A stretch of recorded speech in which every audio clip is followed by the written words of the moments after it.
Hello and welcome everybody back to the stream. I'm your Sim CFI. I hope everyone's doing well. Today we're going to be in a baby bus, the Fslabs A321 Neo. This airplane was given to me by Fslabs to showcase to you guys and review. So I hope you guys enjoy this. Before we get going, we are in Boston at Fly Tampa's Boston. We'll be taking this airplane from Boston over to Charlotte. So I hope everybody will enjoy the flight over to Charlotte. I am on VATSIM. I'm getting a million aircraft model matching issues, it seems like. So something's not working on that. But other than that, other than the usual problems I've been having with model matching and all that kind of stuff, we should be good to go. Let me see if I can quickly add a customs rules for this thing to find.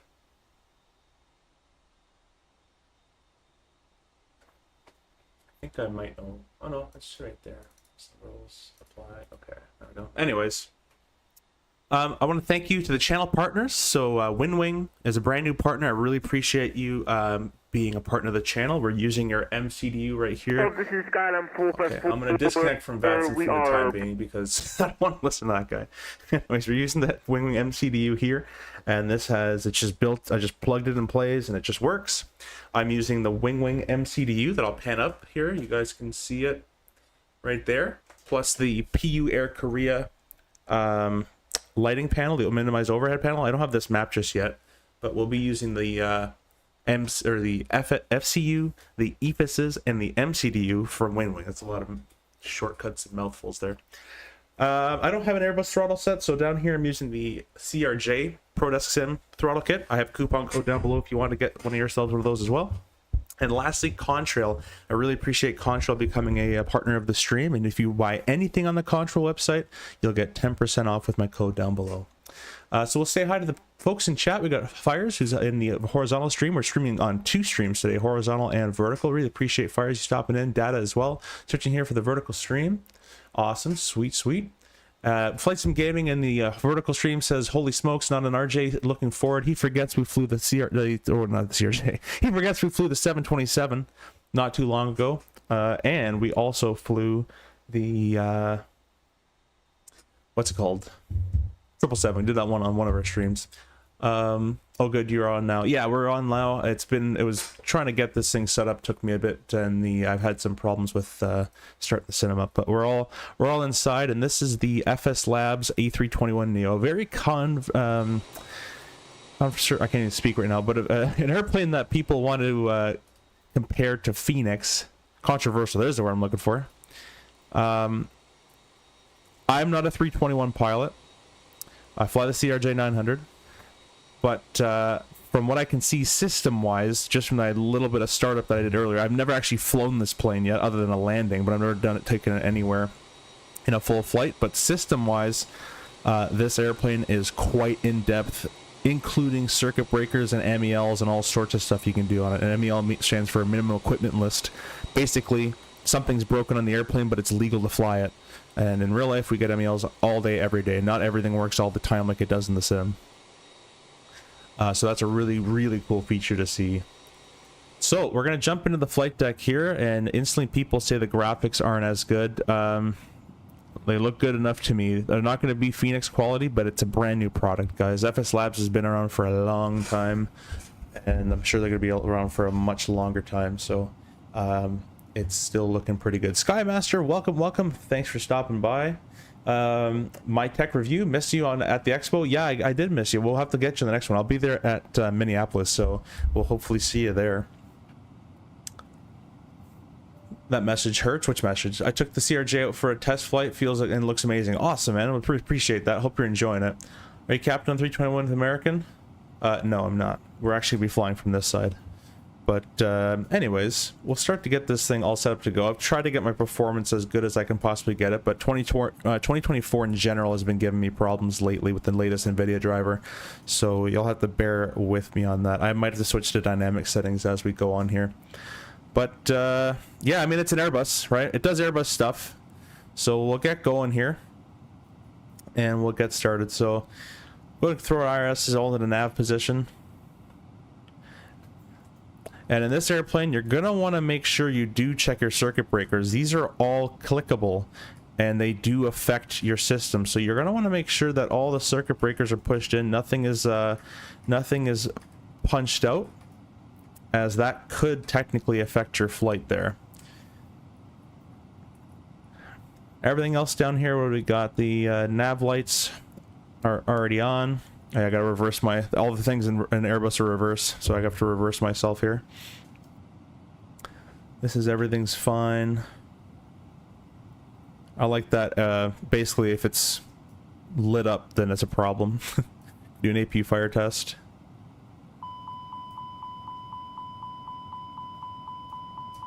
That all works. Fuel pumps are all off. Batteries are on. External power is connected. We can just set the cockpit, all the temperatures to the center position there, as I'm pretty sure everything is automatic.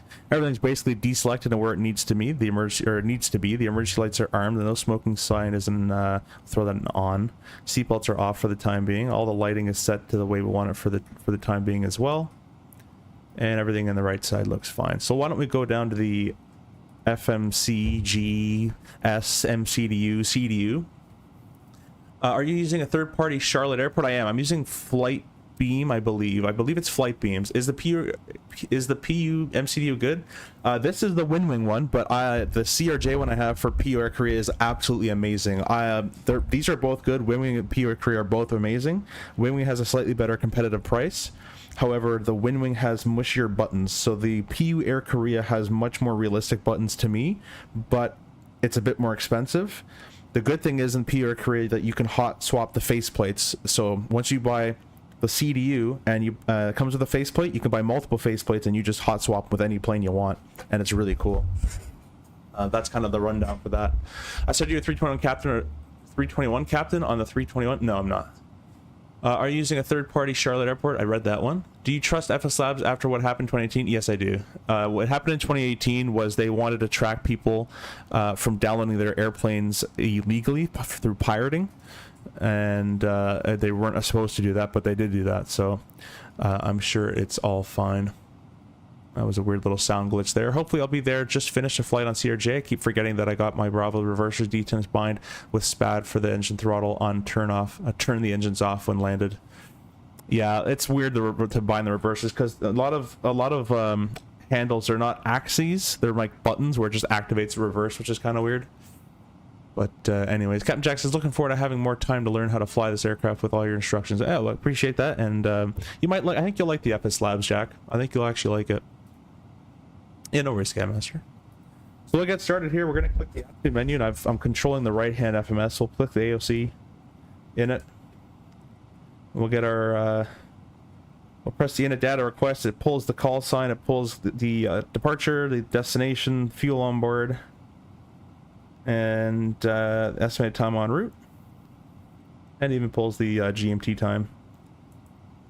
We're going to go to get our ATIS. This is kind of what we do in real life. Let's actually go back here. Departure ATIS. Just press that. And we'll press fuel. Should automatically sync everything.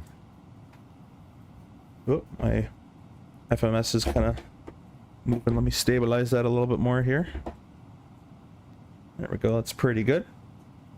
OFP data. That's kind of moving now. We can send that off. SCD has expired. What's the time?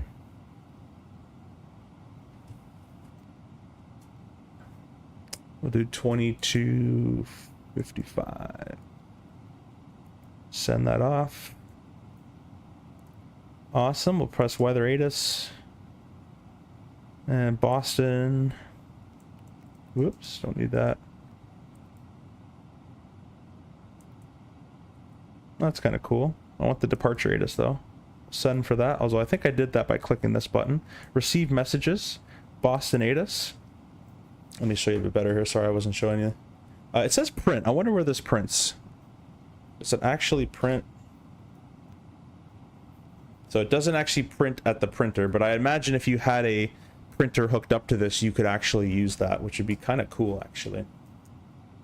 From what I heard, this plane doesn't model any wing flex. Is that correct? Dude, I have no idea, nor do I care. I'm sorry to be that blunt, but I know a lot of simmers care about the visual stuff. I want, you know, I want systems, and I want flight model, and that's kind of all I really care about, to be honest with you. These airplanes, when you fly on them, they don't flex all that much. If the wing is flexing on a 321, you're either landing really hard, or you're going through some turbulence that you don't want to be going through. They don't flex all that much, not like an 8.7. But I couldn't tell you. I'm not sure. I'm probably the last person to know about wing flex on an airplane, just to let you know. But I appreciate your comment. Appreciate you being here. I just I get that one a lot, and that's, to me, it's useless information. I just like systems, what's behind the aircraft and the flight model, all that other external stuff and sounds, and that can all get fixed up later on, in my opinion. It's been a long day of eating on the Queen's Quay. What'd you get? Would you get a California sandwich? Do the SSD, then click on it. We'll enter it. It's a predicted time, no, for departure time.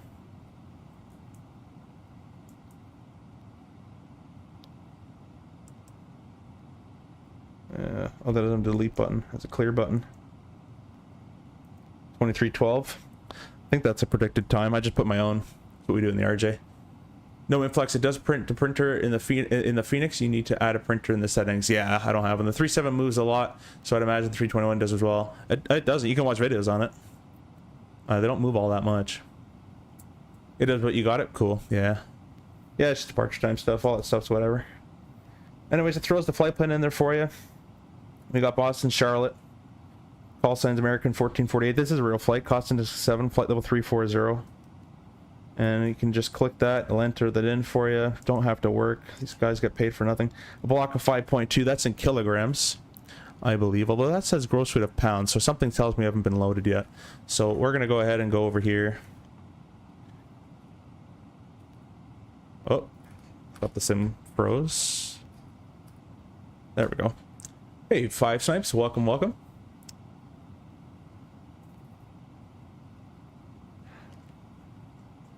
Zoom in on this guy. We got some ACARS messages, but those can be found in the in that thing as well.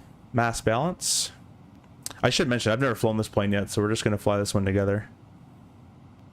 Let's see, go over here. I'd like to pull up my OFP. If I can, that is. I think if I do this, and this, and that, and this, and this, and there. I don't know if that's the way it's supposed to do it, but that works for me, so I'm going to do it. So we need a tank, we need a plan ramp of 16,000 pounds. Notice your favorite changes once the plane is fully boarded, just FYI. Cool. Yeah, that's kind of like in real life as well. These are all, that's what I've been trying to mention on my stream for a long time, and other people, that when you look at the OFP, that's all predicted weight.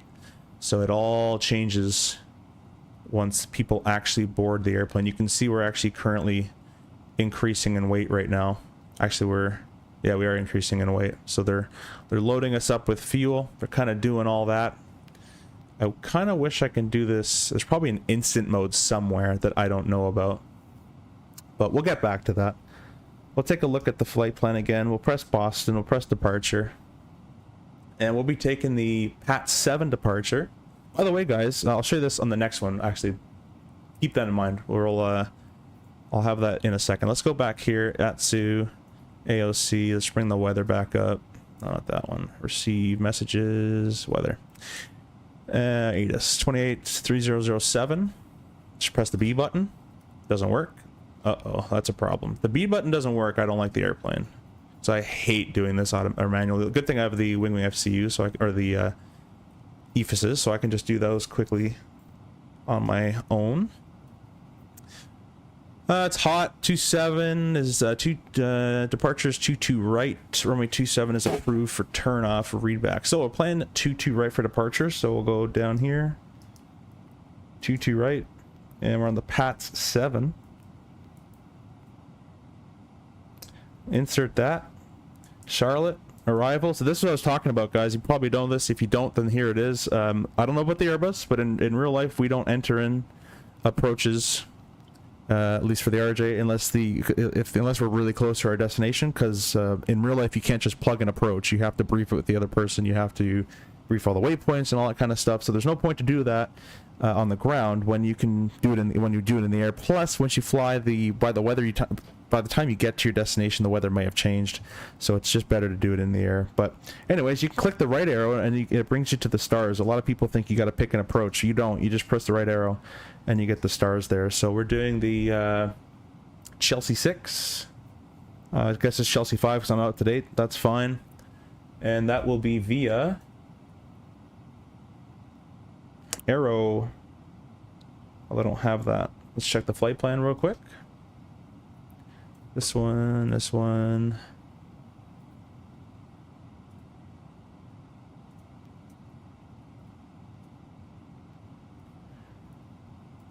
No, it's clicking everywhere. Yeah, via Arrow.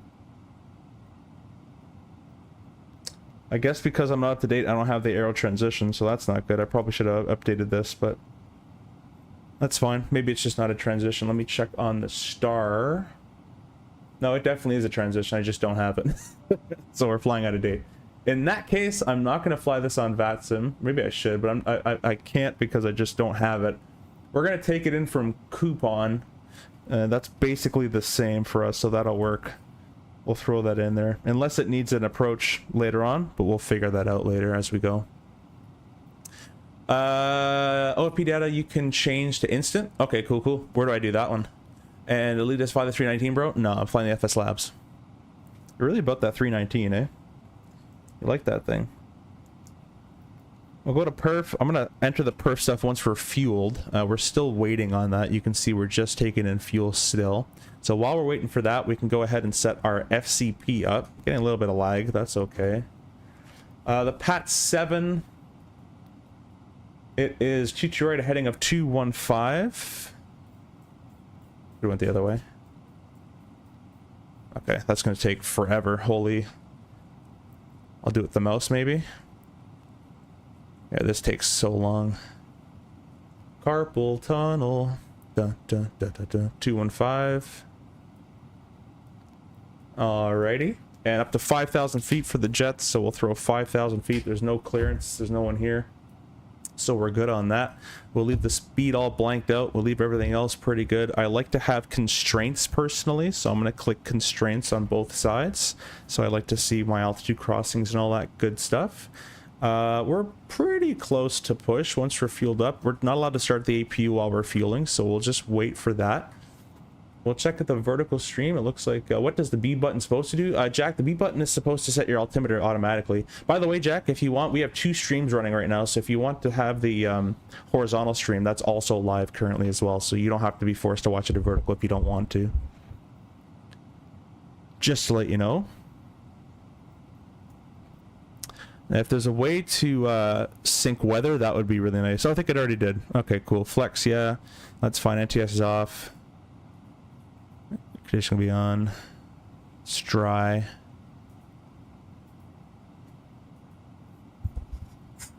It's planning for a takeoff weight of 176.8, and that's obviously 176,000 pounds.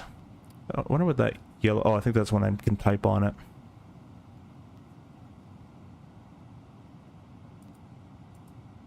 There should be a way to change my runway. There we go. 22 right.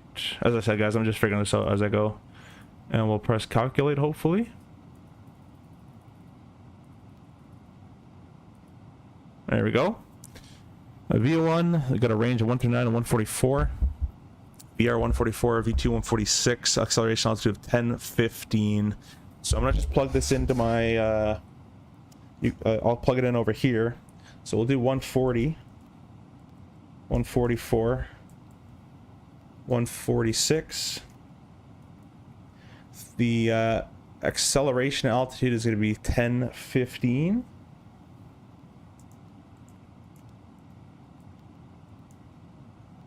So it kind of already did it for me there.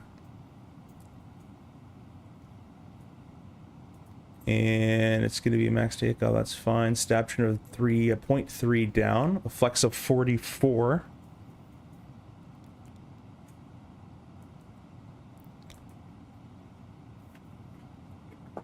And then I guess the config 2 is flap 2, but I'm not sure about that. We'll find out in a second. I'm sure someone will yell at me.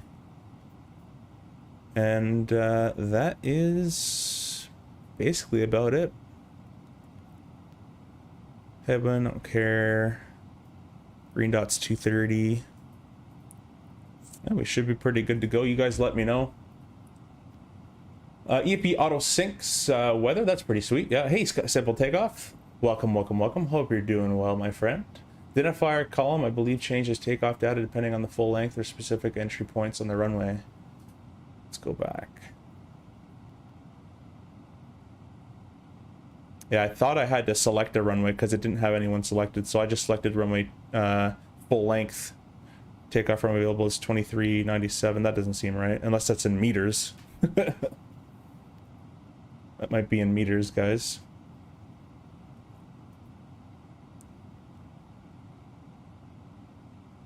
But anyways, that should be pretty good, pretty close enough. Close enough for the for what I do here. That's all good. So pretty much our FMS is basically set and ready to go. I'm gonna click these again to see if that's changed. Nope, that's still the same. There we go. There's the right fuel. 16,000 in there. So that's all good. I think we're finished on the refueling, so we can go ahead and start the APU now. So we're gonna come down here and press the master switch.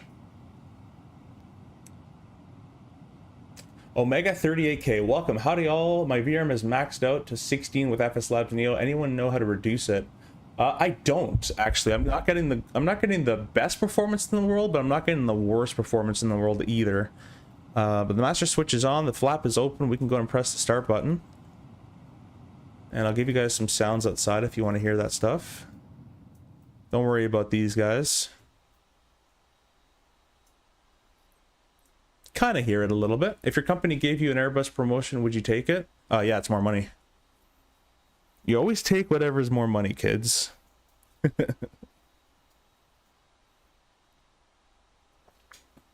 No, I wouldn't mind narrow body. I think the biggest, like, longest flying I would want to do is 321 flying. I don't think I would like long haul flying personally. I love the airplanes, but I just don't think I'd like being in a plane for that long. But a 320, maybe an 87 will give you 87 goes a bit farther, but give you a nice mix between long haul and medium haul type stuff. So the APU is started, and you can see it's available. So we can go ahead and disconnect our ground power there. We can throw the APU bleed on, so all the air is coming from the APU now. We'll go ahead and throw on our fuel pumps. Bit of lag, don't worry about that. Let's go ahead and just kind of do a very quick little brief here of what's going to happen. Again, we're off VATSIM, guys, because I'm not up to date, and I believe you need to be up to date to play VATSIM. So we ain't gonna do that. I'm gonna close VPilot. Plus, my traffic was bugging out anyways. Let's do this.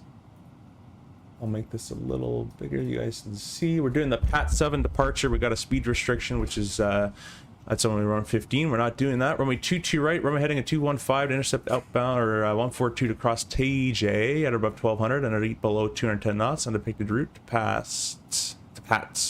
5,000 feet. We'll expect higher after 10 minutes. It's a pretty simple departure, to be honest. Takeoff obstacles for 22 right. They do have one standard, so minimum climb gradient of 500 per nautical mile. That requires, if we're going roughly 250, 2,000 feet a minute, we should be able to do that on one engine as well.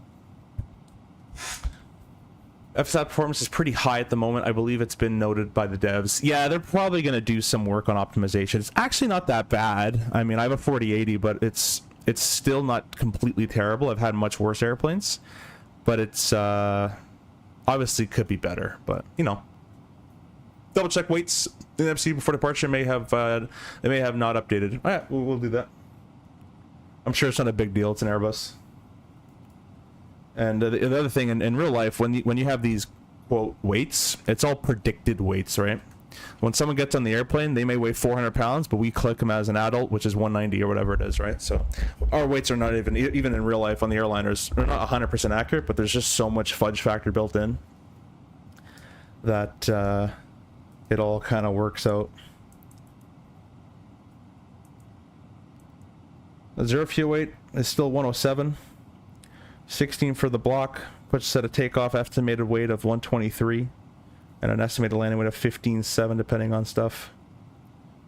And we got an extra 5.1, so that's actually a pretty good amount of fuel. And it should be still good to go. We'll put that back on the flight plan page there.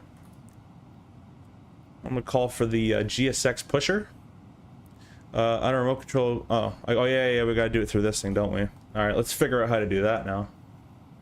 It's probably no. Where would I put GSX? No. Documents, takeoff, tech log failures, landing connections. Probably that one. Request pushback.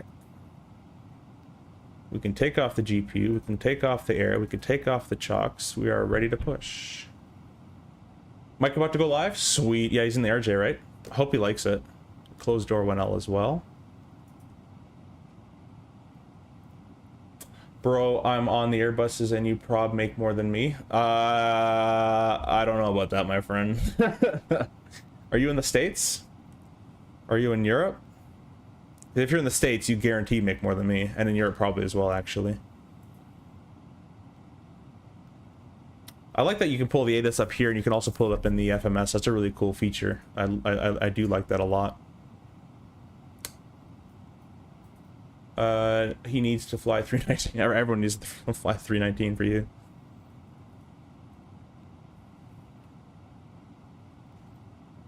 Let's see. GSX should be getting connected here shortly. I hope. Oh wait, did I not press it? Connections. That's all closed. Let's see where I would put that. Didn't I just see it? I thought I just saw it like 2 seconds ago.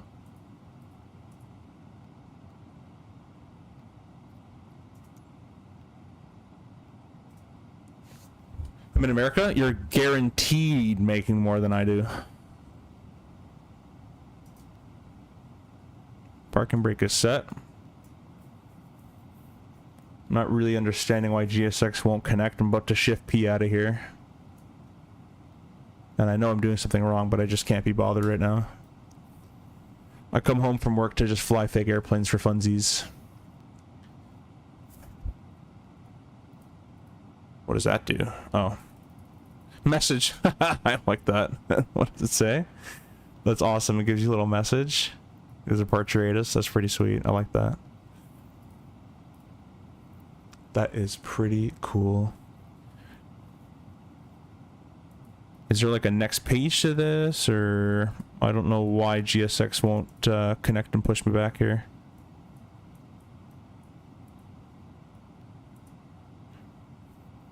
Pushback, customize. Okay, prepare for pushback. Did you work today? No, I didn't. Today I'm off. Tomorrow I'm off. Then I got my sim on Monday. I don't want to do that. All right, we're shift peeing. I'm done with that.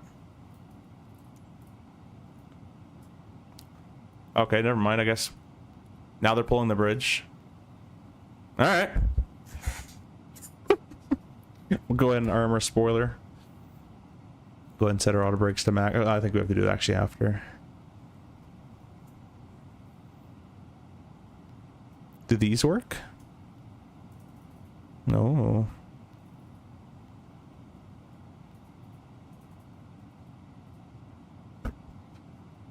I got it. Sweet. Hit services in the EFB or services. Documents, takeoff, landing, ACARS, maintenance, navigraph, mass balance, checklist, briefings, connections. I have connections. I don't know where services is though. It seems like it did something.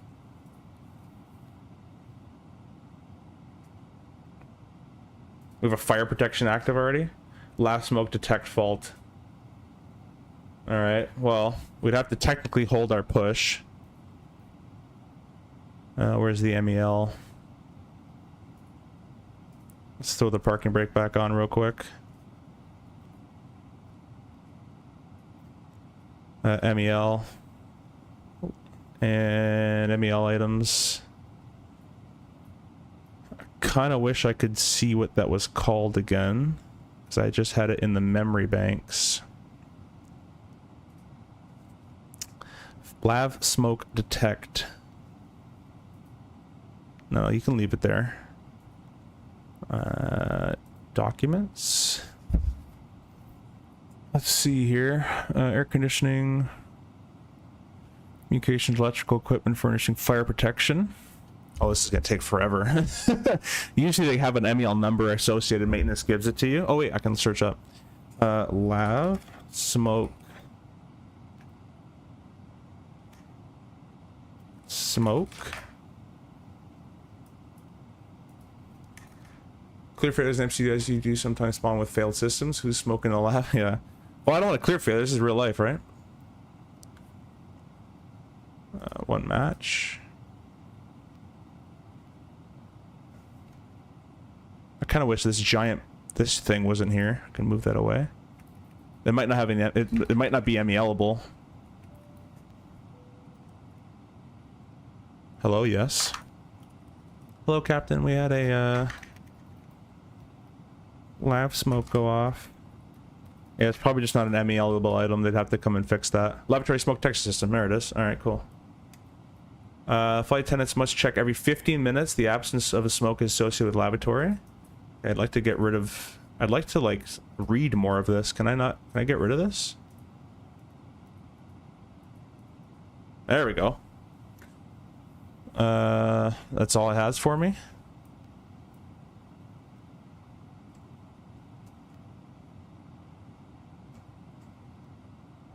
Laboratory smoke detection system. It's MEL 261701 alpha. General information. This is written different than the MELs we use real world. But basically, this is all I can find from it. The flight attendants have to check the lab every 15 minutes because basically what's happening is the laboratory smoke detector does not work. So they have to go back there and check. So we are still legal to fly with that failure. That's how the MEL is used in a sense. So we'll leave that going. In real world, at least in my company, it would say how many lab smoke detectors are equipped, if it's a forward or aft, how many you're allowed to go with, how long it can go without being fixed, and a little bit of a pilot procedure to do. So basically all I can find in there is the procedure is the flight attendants have to check every 15 minutes. So we'll go ahead and release the brakes. That's an MEL. You can look up MEL online. It stands for minimum equipment list. Anything that fails will show up in the, hopefully, we'll be able to get deferred and have an MEL number associated to it. So I hopefully can tell my people here to let's continue the pushback here. GSX need to park and brake. Oh, all right, well.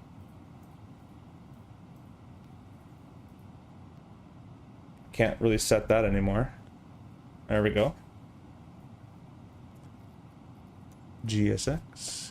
Who's smoking in the left? Smoking in the boys' room. Continue pushback.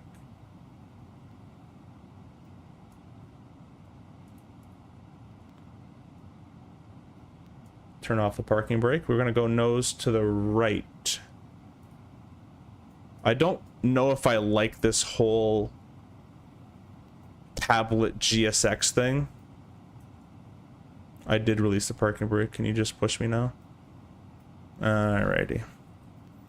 So the beacon light would go on as well. Smoking or seatbelt sign would have been on as well. We're all figuring it out together, guys. Yeah, the MEL stuff is cool though. It maintenance might have had to actually come here and pull the breaker for that, depending on if it's just your regular smoke alarm like you have in your house, which the CRJ literally has just smoke alarms like you have in your house in the lavatories. Then it won't have a breaker. It's just probably the battery failed or something like that, right? All right, let's go ahead and start her up. Usually the ground crew guys will let us start up engines once we're on a straightaway and they're not turning us. So we're actually going to wait on that a little bit here. You see the N1 fans just spinning in the wind there, which is pretty cool. Lonnie, if you're still here, the reason I don't stream any other sim is look at these. What the heck is happening right there? What? All right, don't worry about him. You can see the viewer count, man. RJ streams get so much more views because the RJ is the best plane in the sim.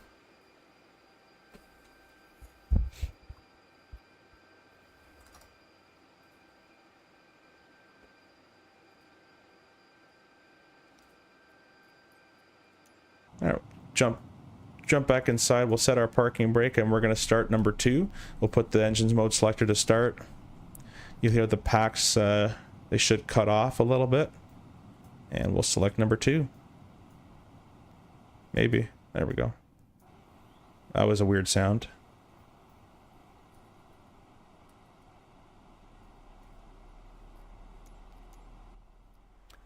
How the Boris sound pack for the CRJ just got 7371 and I'm addicted. The CRJ sounds are awesome with Boris. They're really, really good.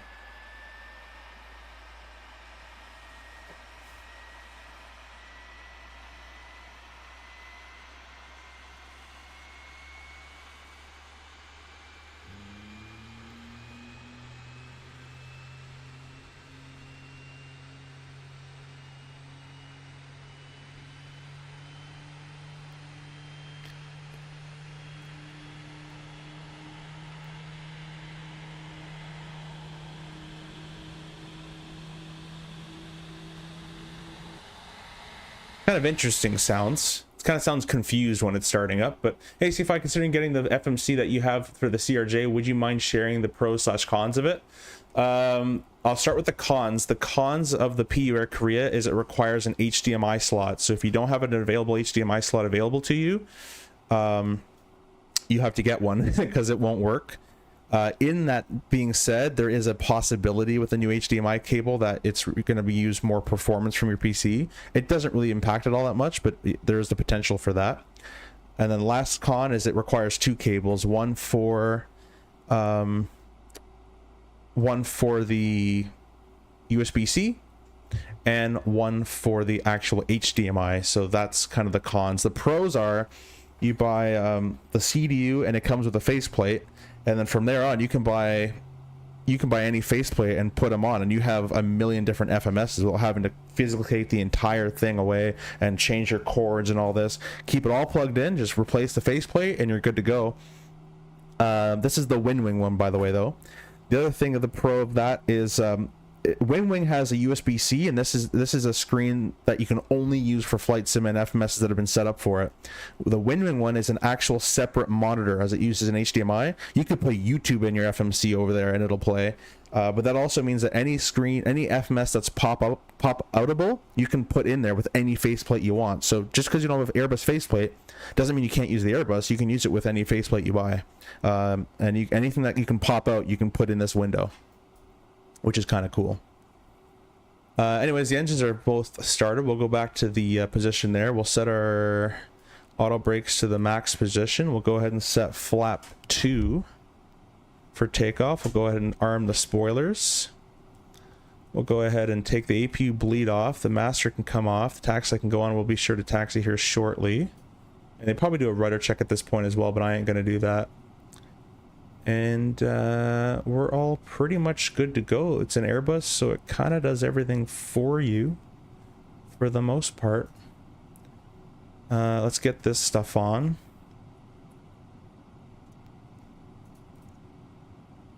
There we go. And we're not on VATSIM, but we're squawking 2000. And that actually should have been on already in the push. So anyways, we're good to go. We'll throw the parking brake off. And let's see if this airplane starts to roll in its own power. I'm not sure if it does or not. It says the spoiler's not armed, but I'm pretty sure.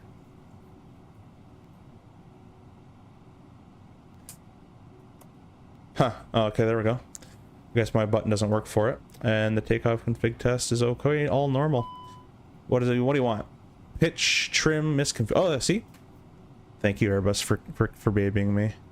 We need a 0.3, and we can find that on the flight control page. RJ would not do that to you. The RJ would say, "You want to take off with the wrong trim? Be my guest, my friend. Have fun flying me." All right. Let's go ahead and power up a little bit. I'm loving this airplane so far. And we're gonna lock my rudder pedals so I can steer on the ground. No worries, Davis. Thanks for asking. Simple, the modular design that allows for quick swap with the faceplate is very cool feature. Yeah, I love it. Oh, Davis, if you're still here, the other real big pro that I love about the PU Air Korea FMS is the keyboard. The keyboard feels very good. Much more closer to a real FMS, in my opinion. Okay, we're not steering anywhere. We're gonna throw this on. I think my rudder isn't turning us. Yeah, so let me quickly do this. Usual settings, controls. It's kind of annoying in 24. If you change your livery, it like changes your controls. So let me just go make sure the rudder's... Oh my gosh, finally. It takes a long to load. I've heard of Sim Update 3. If you have Sim Update 3, you're allowed to completely install 2024 onto your drive. And this is apparently a lot faster to install. That should be good to go now. There we go. Now it works. And we'll taxi away from the grass here.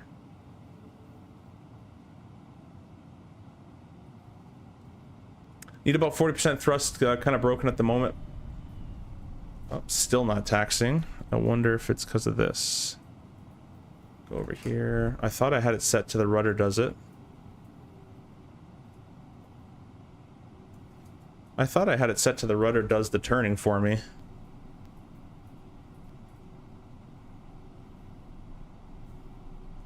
I have to hold that down. There has to be a way to get that to hold, right? Let me know if there's a way to just keep that button pressed in, or else I can't steer this thing. It's probably in the settings somewhere. Actually, you know what? I think I do know where it is. We're gonna come to a stop here. It's a good thing I'm not in VATSIM. We're gonna throw the parking brake on. We're gonna go right here. Options. I think I found it earlier somewhere in here.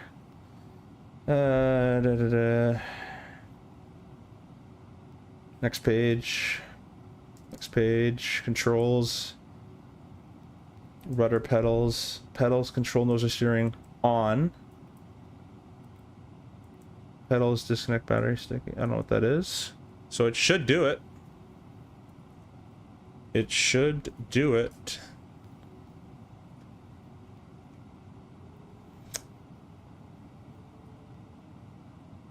Go to water? Yeah. Yeah, you can see it doesn't do it still. I press off. Pedals work in tandem with steering tiller access.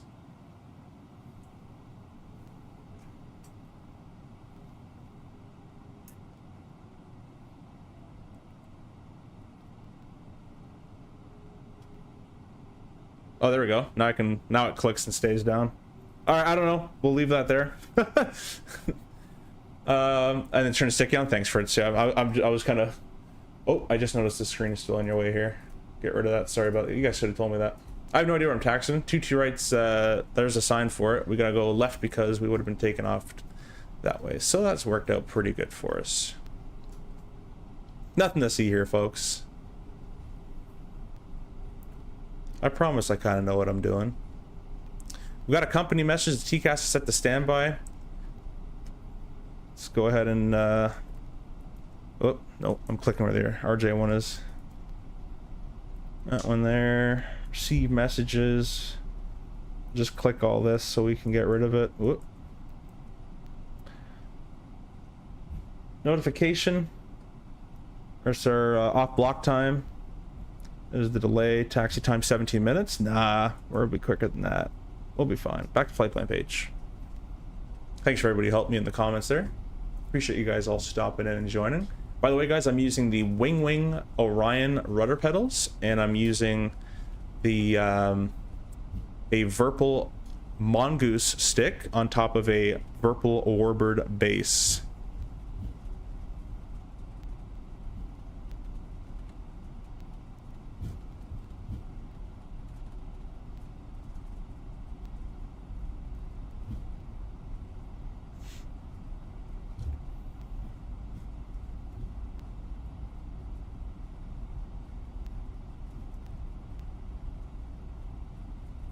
So we're gonna taxi all the way down here. We're on Bravo. We're gonna take a right turn November, and we're gonna continue going.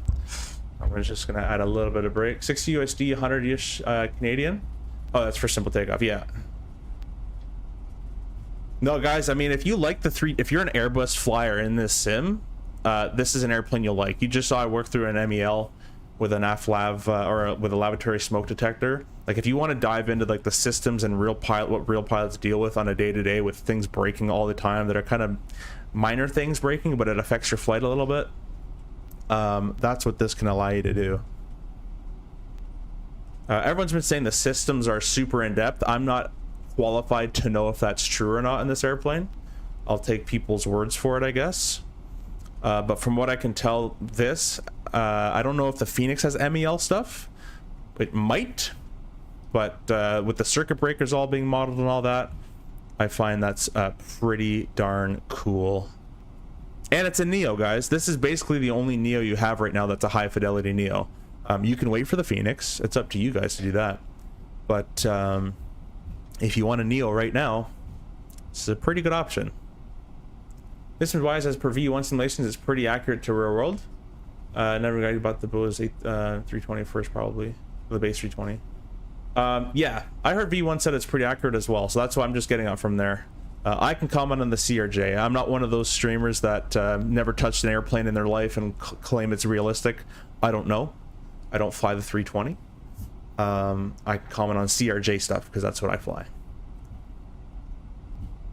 I can give you an opinion and you know what it probably should do, or what I think it should do based off my years of experience in other airplanes and simulations and stuff like that. But the opinion you can take with whatever amount of weight you want to take it with.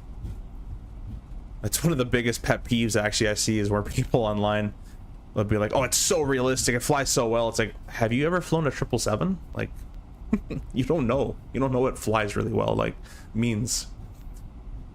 But anyways, I digress. I'll stop complaining.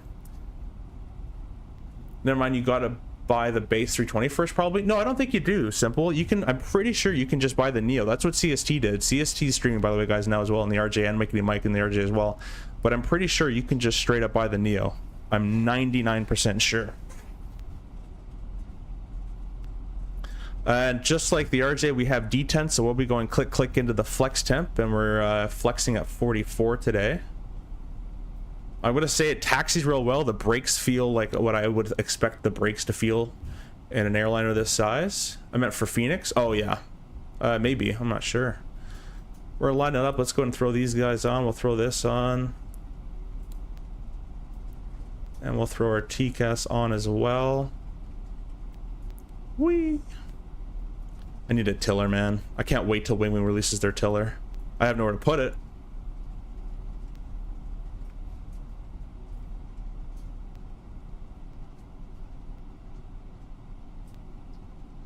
Alright, 22 right was verified with the sign. The takeoff configuration is normal. We're ready to go.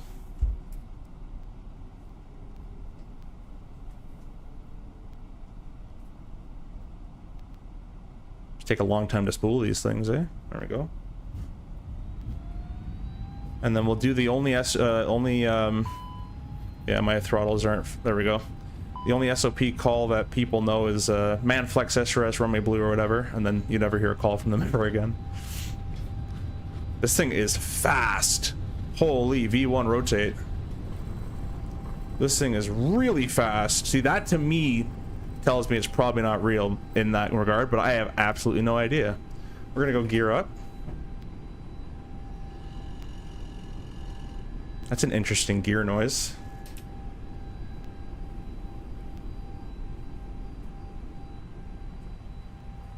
Lever's asymmetric. Come on.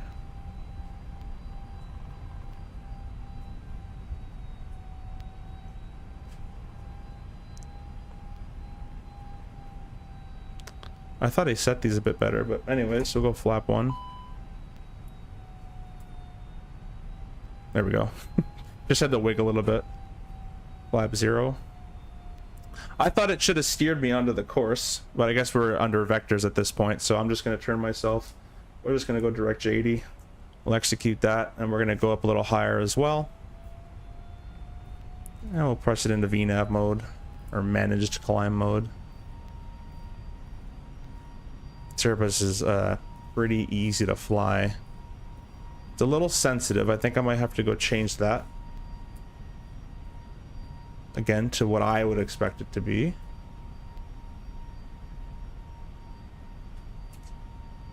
Wait, if we're just going all the way around, then I'm gonna cut it right.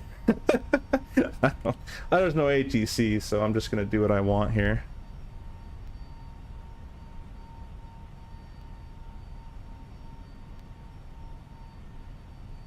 You know, people fly real airplanes when they're completely not bothered to do anything realistic in a sim.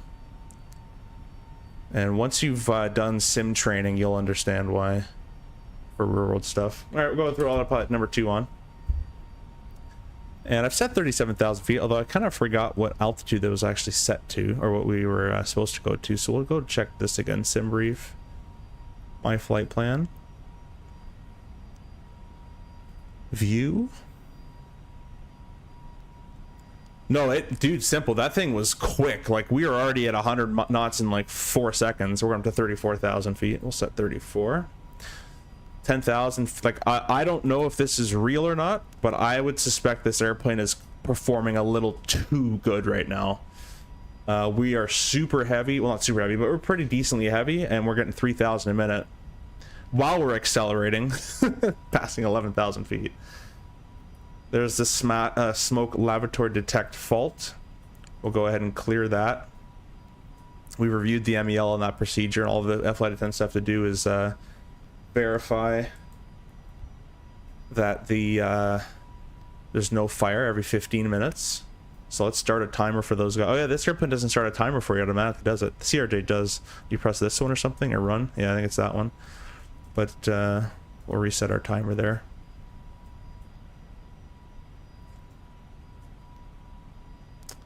Zero fuel weight matches your briefing, question mark. Where would that be? Mass balance. Ah, he has a point. I'm like, wow, we're really fast. Yeah, we're completely empty. That's okay. We'll keep going. Yeah, it did seem really quick. Yeah, I was like, this is very fast. Check to see if they didn't leave anyone at the gate. Oh, we left everybody at the gate. That's okay. I really don't care. I'm just here to fly the airplane. I don't care about loading it with GSX. So I'm actually probably going to uninstall GSX, to be honest with you guys. I really can't be bothered to have all those desync issues and purple people and lag and all this stuff and updates every 10 seconds just for pushback. I'm just going to use Shift P and I'll load it myself through the iPad. MCDU and load it quickly. I don't even know where that would be. Options. Fuel. No, we have that. No, stop. You go back. Payload. Let's see what the zero fuel weight's supposed to be. Maybe I can just quickly plug it in.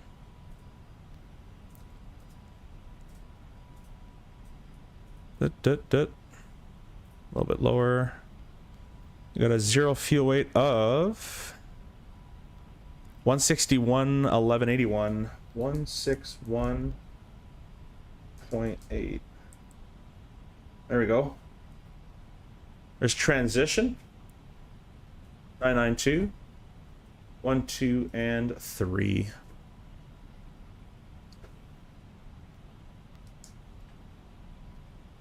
OFP data. Yeah, GSX needs to work to make it work correctly. I can't be bothered with it either. Yeah, I hate it. GSX super broken right now. Kind of ridiculous, to be fair. Yeah, I mean, I'm on the verge of uninstalling it, to be honest. OFP data. I think I did it through the FMS, but I'm not sure. I never have GSX issues. Well, not ever, but rarely. I just restart Conal and it all works. Yeah.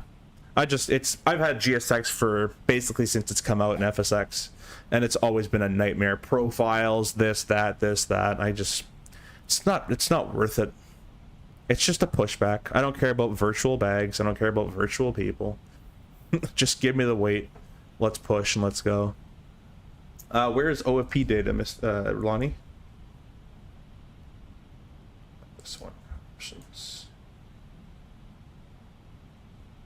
Units, doors, not in there. Not in there. Ooh, sounds. What does that do? GSX voice. I don't know what that is. We'll turn that on. Leave that alone.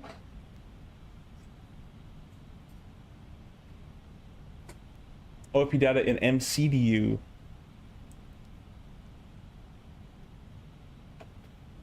Is that in the options page? Because OFP data, I assume, isn't a actual real thing. That's more of a simulator thing they put in here.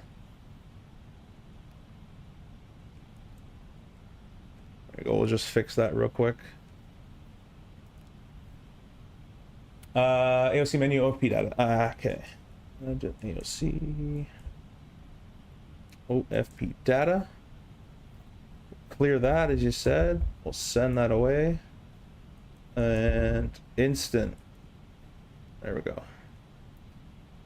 I think I did it through the FMS though, with the manual, with this, and payload. And I just typed in the maximum there. You can see we've severely severely lost our climb rate. Anyways, we can undo that. Let's do some of our after takeoff stuff here because we got up high quickly. Seatbelts can come off. We're fine on that. We don't need much lighting. We're okay on that. I don't know why everything in the sim is always like the lights are always cranked to the maximum. Don't need any of that lighting on. Just waste the bulbs and stuff behind it. Thanks, Lonnie. Me too. I felt like it was worse in P3D. Oh yeah, 100%. Should be able to load instantly, then hit send. Cool. It's much easier to troubleshoot in MSFS. And it's true. Now go back to the EFB and check the weights quickly. Yeah, I'm sure it's right. I'll check in a second, but if you go here and in it next page, we have the right zero fuel weight and all that stuff in there, but I'll check the EFB as well.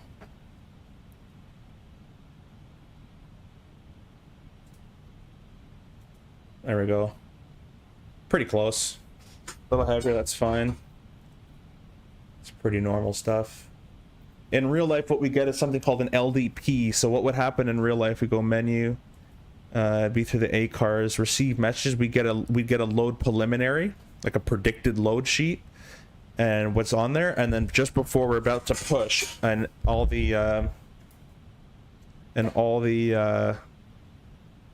bags have been loaded, the passenger accounted for, all the numbers have been called into the operations center.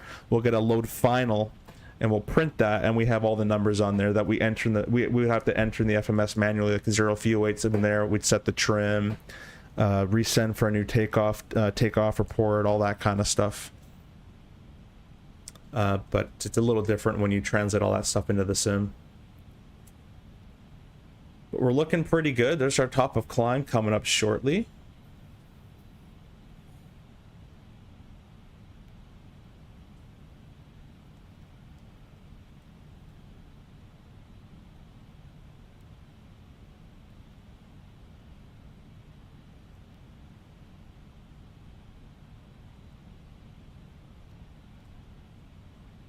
Got you, fam. Now go back to the EP and yeah. Sweet. Captain Jack still in the vertical stream says toga. Jack, do you like the vertical stream? A lot of people don't like the vertical stream, but if you like it, let me know. Everyone else is on the horizontal stream if you want to check it out, Jack, as well.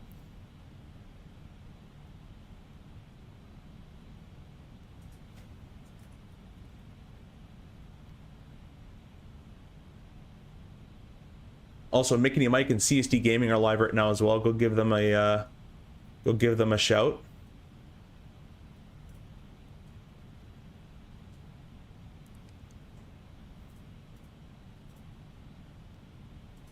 We have 6,256 subscribers on the channel currently.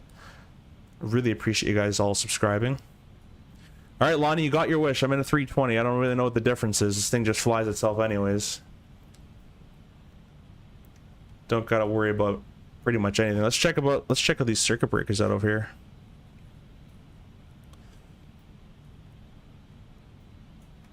It's pretty cool that all of this is modeled. I'm actually really impressed with that. I love when airplanes go into detail as much as they can. That animation needs a bit of work, but we don't really care about that here. Look at that. Even these work too.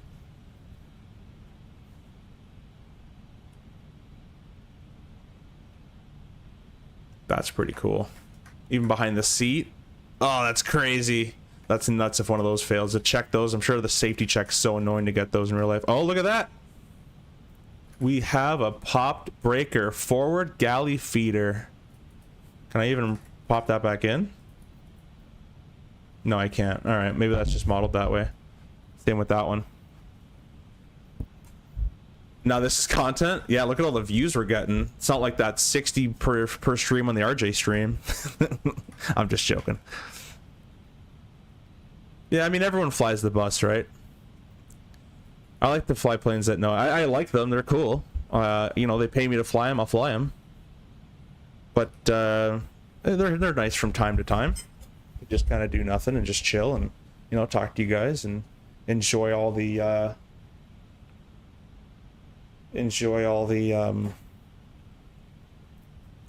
what's it called?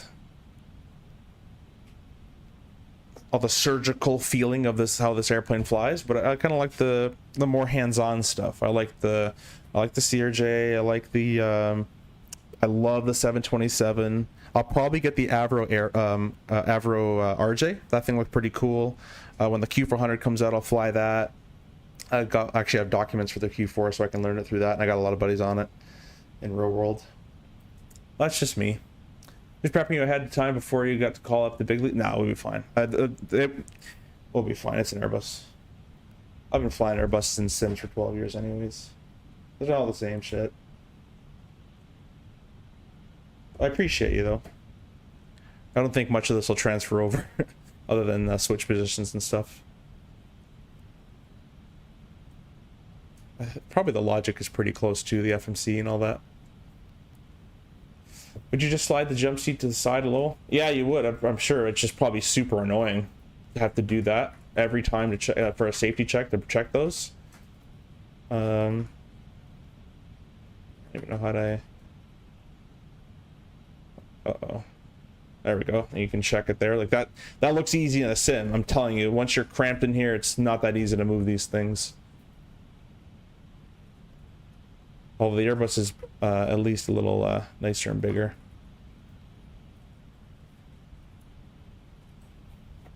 You see they announced the Super 27? Yeah, they did. Again, to me, I'm not interested as it's, you know, modern. I don't really care. I like the older stuff. You know, I like the older stuff. It is cool, though, for those guys who won't fly the 727 because they can't, / they don't want to take it on VATSIM because they don't know how to use it properly. When they get the newer one, at least they'll be able to, it'll be easier for them to use LNAV and all that kind of stuff, I think. But I mean, even currently, you can use the FMS. There is one in there, just it's on, you have to use your gauges.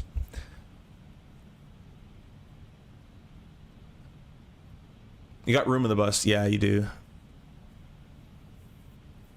Let's go check outside.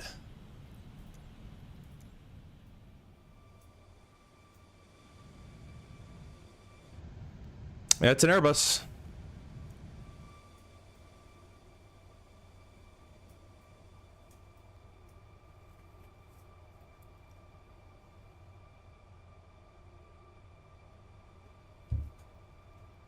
See if I feel like you would really like Starship or the Dukes by Black Square. The Starship look pretty cool. The graphics look pretty terrible, but I think that's probably because they're probably just brand new or something.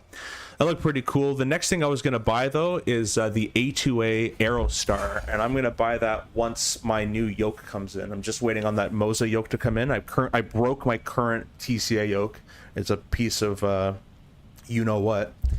So I have a Moza yoke coming in to replace that, and once I get that, we'll be doing some Aerostar and 172 ops and all that kind of stuff, and you know, regular RJ and 27 as well. Gotta go pick up dinner. Be back in an hour. If you're still alive. I should be. I think I should be. I gotta do more looking into the FMS, but the 727 is a blast. The 727 is awesome. It's probably my favorite airplane for this sim. Lonnie, are you on Discord right now? Are you doing? Are you using the RJ? Are you trying it out?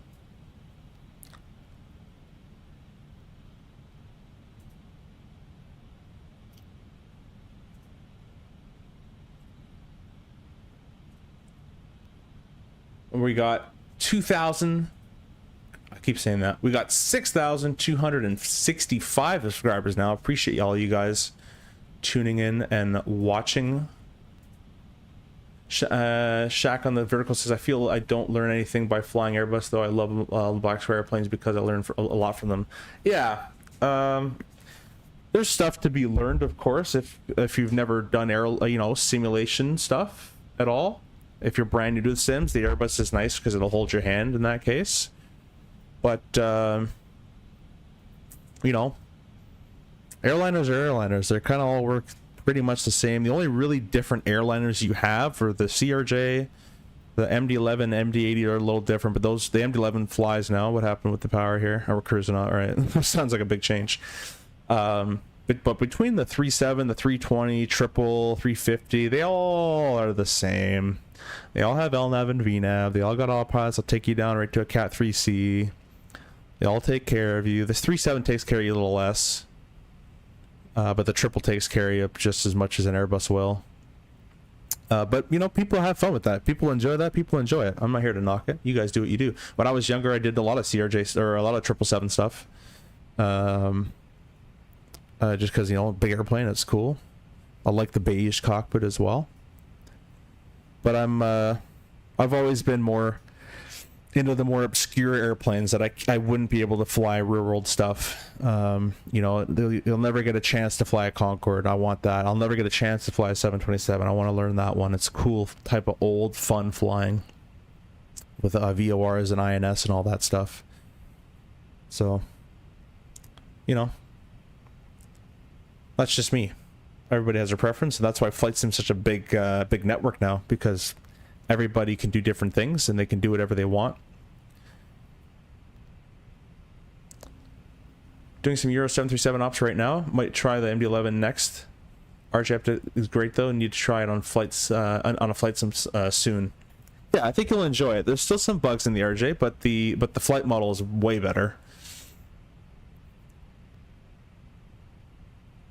Trusting modeling is not bad at all. Definitely better than the Fslabs. Actually, really good modeling of the graphics. Okay, of the Starship. Cool. I guess it just looks bad on stream.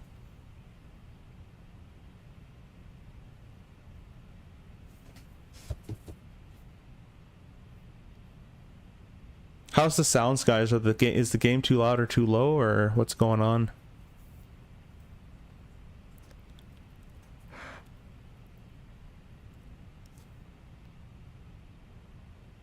I have another hour and a half until we're at our destination, so probably in about 40 minutes I'll start grabbing the ATIS and getting all that kind of stuff set up. The bus is all about management. The 737 you're still flying. Yeah, that's the thing. Those older airplanes like the RJ and the RJ's not old per se. The NG is actually quite new. It's just older mentality of flying, older philosophy. But those kind of older style airplanes, you're still managing a lot of stuff and you're flying at the same time. So I mean, you ask any airline pilot that flies a bus, 95% of them will say it's not fun flying. They'll take the job obviously because it's secure and it's it's chill and the pay is good and whatever. But the funnest flying that an airline guy will have is ripping the canyons in Navajo or something like that on northern medevac or that kind of stuff. Airline flying in real life is not fun. It's cool. The landings are always fun. Those are always cool. And the IFR stuff's always cool when you're down to mins and whatever. But just chilling up here, I mean, it gets boring pretty quickly, especially if the guy you're with you don't like. Not complaining. Just saying it's... because when I came from the sim world, I was a simmer for 5 or maybe I think 9 years before I started flying, and then about 10 years before I got to the airline world. So I had that whole manifestation in my head of airline flying and stuff, and I still love it. I'm not knocking it. I'm just saying though that everything does eventually kind of wear off, and people will post like, did you see that A321 with the Delta special liver? I'm like, maybe, I don't care. And I would have probably cared a long time ago, but it just kind of loses its thing. I guess when you start doing anything for work, it starts to lose your thing. You see a billion A320s a day. You see a billion A380s a day. You know what I mean? And it's not that we don't like aviation anymore. Still do. It's just you get a little bit desensitized to it. The other thing is when you're working in an airplane and you're, you know, life's on the line and people are expecting performance from you, you don't have time to start just geeking out. You have to focus on what you're supposed to be doing in your airplane as well, if that makes sense. Honestly, the nice thing about simming, getting to get a rough idea about ETA en route advance. The nice thing about simming is getting to get a rough idea. You mean like if you're about to go fly the route real life, you can try it in the sim, is what you mean? Could determine how many Netflix episodes to download over cruise. Yeah, exactly. I hear what you mean. My best friend has the same opinion that the bus is boring. She's on 330. The most exciting part of her is moving the stick half an inch to rotate. Her words, not mine. That's it. You can ask anyone. That's why the RJ, the Q400, the CRJ, the ATR, like that, those kind of airliner flying is a little bit more entertaining because they're not as automatic. Usually those type of airplanes are going into airports that have different approach procedures, like the LaGuardia Expressway Visual or whatever that one's called, Stadium Visual, I think, or no, that's Newark. I think it's Expressway Visual, RNFX 31, whatever it is. The ECA, Aspen, the RJ goes into, some mountainous stuff that the Qs go into, and I'm sure ATRs all over the world go into some weird airports. So usually when you got that type of an airplane, the flying is different. When you're on a bus or you're on a heavy or whatever, the flying is the same. You're just, you know, B1 rotate, autopilot on, you're on LNAV for the longest time, ILS or an LPV or whatever. Very rarely do you actually do something where you're doing a visual maneuvering approach in a plane that size. And it's not meant for it. So it's still, you know, it's still cool. A 777 is an awesome airplane. It's an awesome marvel of engineering. I would like to fly one. But I don't know if I'd love sitting there for 17 hours, if you know what I mean.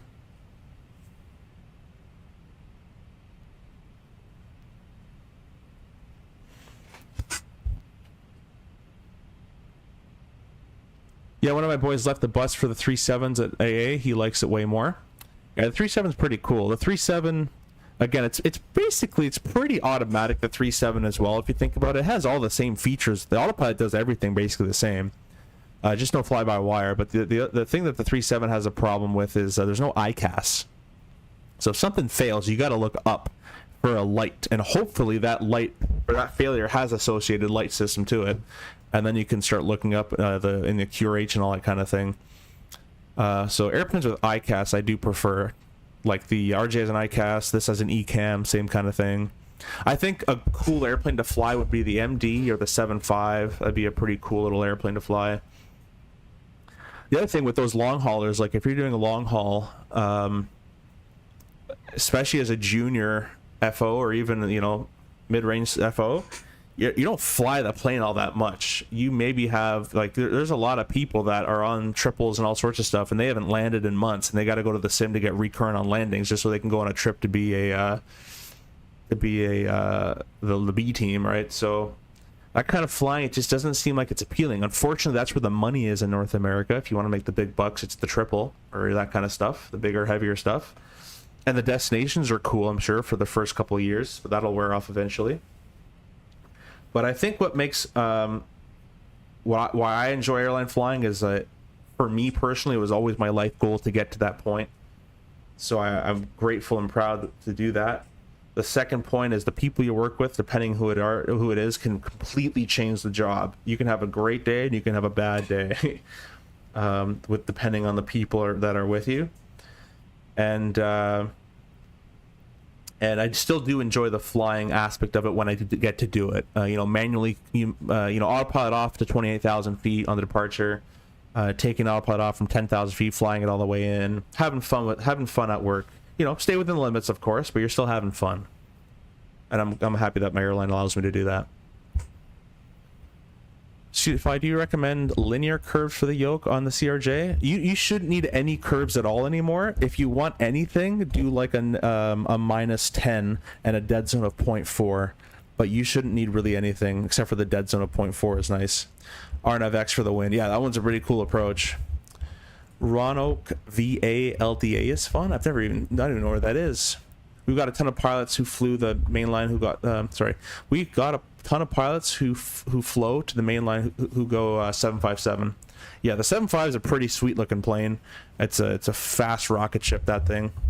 It's kind of it's basically a rocket ship 777.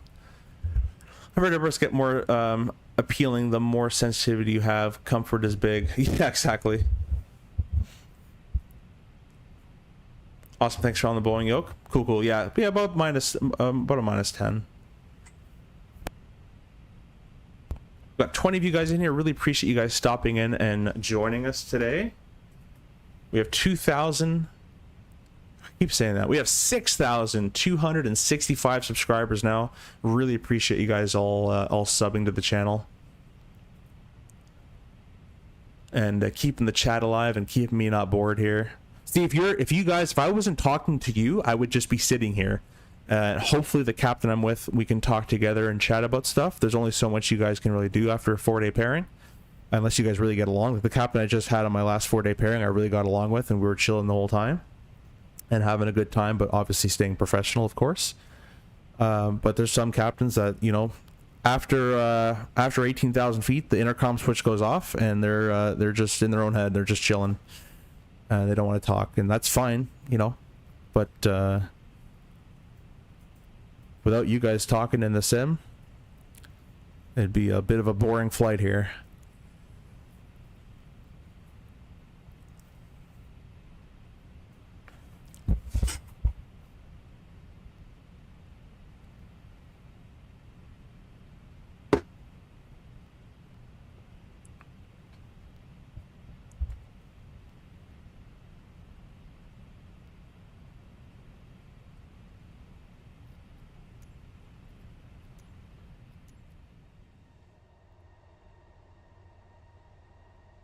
This is a real world route, by the way, guys.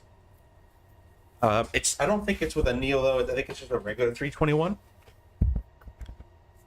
Let's go ahead and set up some wing views here. Awesome, thanks for all right, one. Have you seen a bootleg Ecam in the pedestal? Only 7.3s with it. That's funny. I've never seen that. A bunch of switches for a checklist. I haven't seen that at all. Why can I not proceed past that point? All right. That's interesting.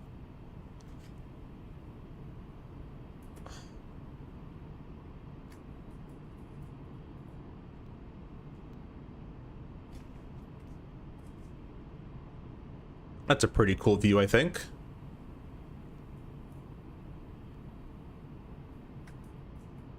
Don't know why I can't go to this side of the airplane.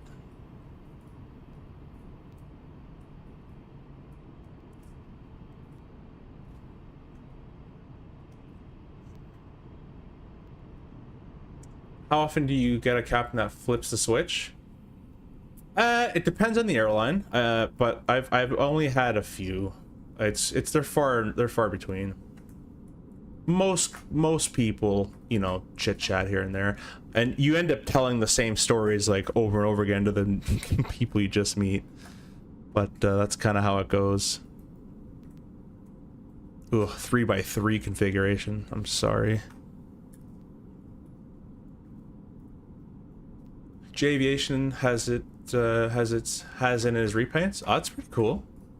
Yeah, I was actually looking to fly the 3.7 again in the sim, but unfortunately my yoke broke. So we're just waiting on my Moza force feedback yoke to come in, and then I'll be able to do yoke stuff again. I mean, I could fly the side stick if I wanted to, but that's kind of weird, I think.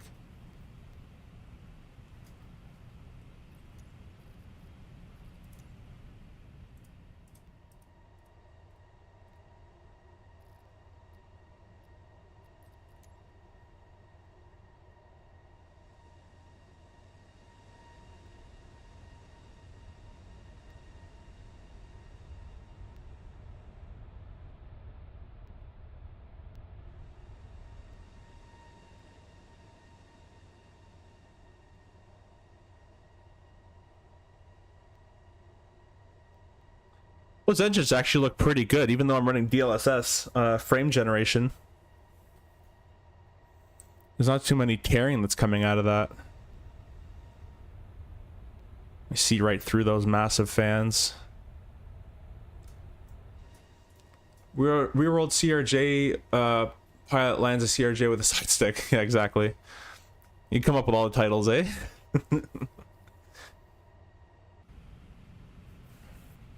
We'll do captain view for a bit.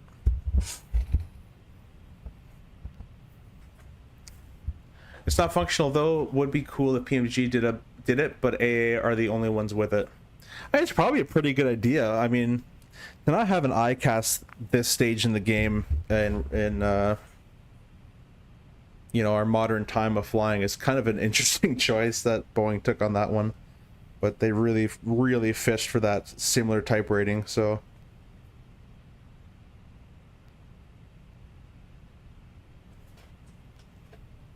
It says not functional. I read that one already.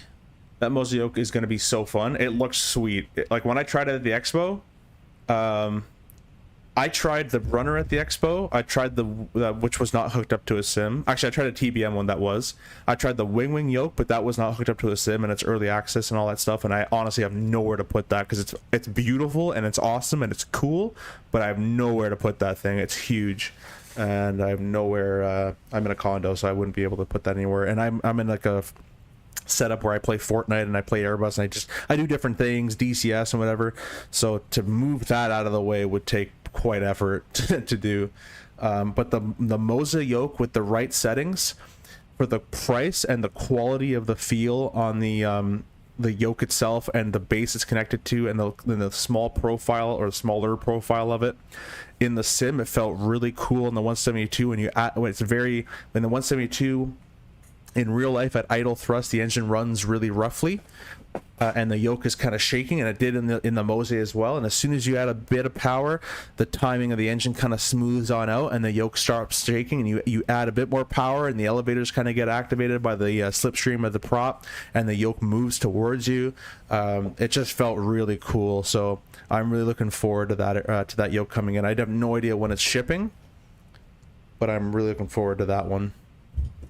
Which Mosa yoke did you buy and how much? It was about 13 Canadian, and I bought the only yoke they sell. I think it was the AY210 or something like that. If you go to the Moses website, it's the only yoke they have. That you have to buy the base and the yoke grip separately. You can add it as a bundle though. And then I also bought an additional the desk clamps. You have to buy everything separately. So you can buy the base, you can buy the grip, or you can buy the desk clamps. You can buy them all, and I bought it all. Can we thank Southwest for making the Boeing do that? Yeah, let's all have a round of applause. Especially on the Max, they have the screen space. Oh, 100%. They could have did so much with those screens, but they didn't. So, and you guys, whoever's the channel members as well, be remembered you have all your new emojis and access to you. So whoever's a channel member can use those emojis.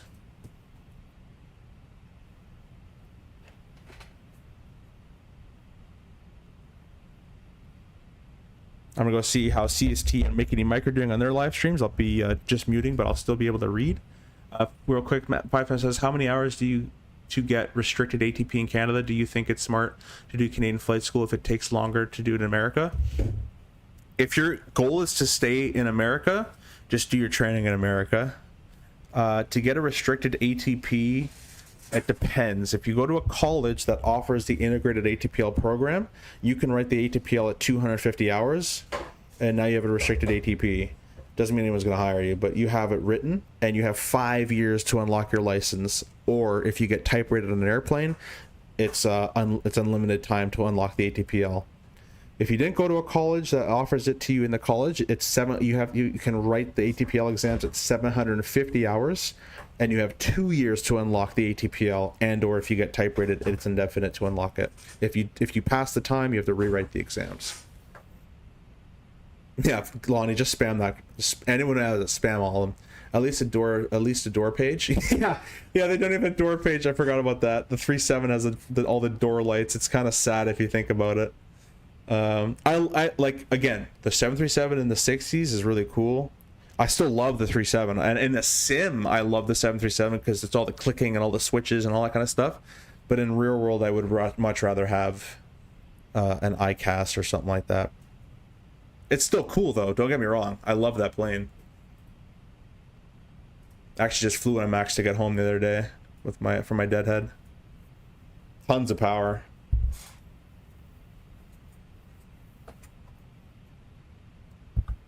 But by the way, guys, if you don't know what it is, we are currently using the Winwing FMS. Oh. The Winwing FMS. This is the MCDU by Winwing. And we're also using the Winwing EFIS panels, FCU panel, and EFIS on the right side as well. And there's with a massive monitor setup that I got going on in chat up top. This is the PU Air Korea minimized overhead panel, and then below that is just a 3D printed custom 737 panel that my friend gave me. And then down here we got the ProDesk Sim CRJ thrust levers, which have a climb detent, which actually works quite well for the Airbus, believe it or not.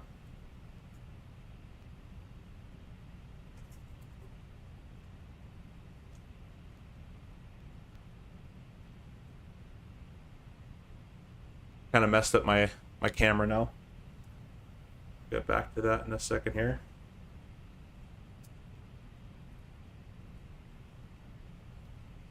I just bought the A321 Neo. Does anyone know why I keep getting a corrupt exe file error message when installing? I had that once. I closed it.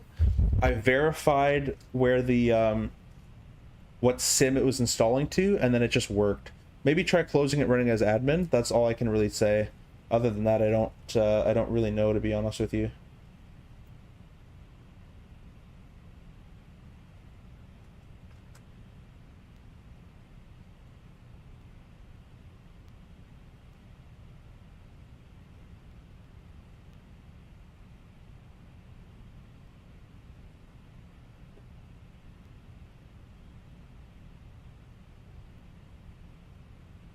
Do you have a radio stack? I don't. I actually want one of those. Oh, there's somebody in the bathroom. I usually don't mind it in the RJ because I just type my frequencies here and I'll throw them in there. Like, I guess this one we'd actually have to use here, so it'd probably be a nice idea. But I don't have one. From my memory, they used to be crazy expensive, way more than they were worth, in my opinion. Jack in the Vertical stream says, "Hey dude, I fixed my yoke and it's working perfectly now." Awesome, man. Well, that's cool, cool, cool. Mine's not going to work anymore. My TCI yoke is done for. It was probably done for when the new one came in anyways, but...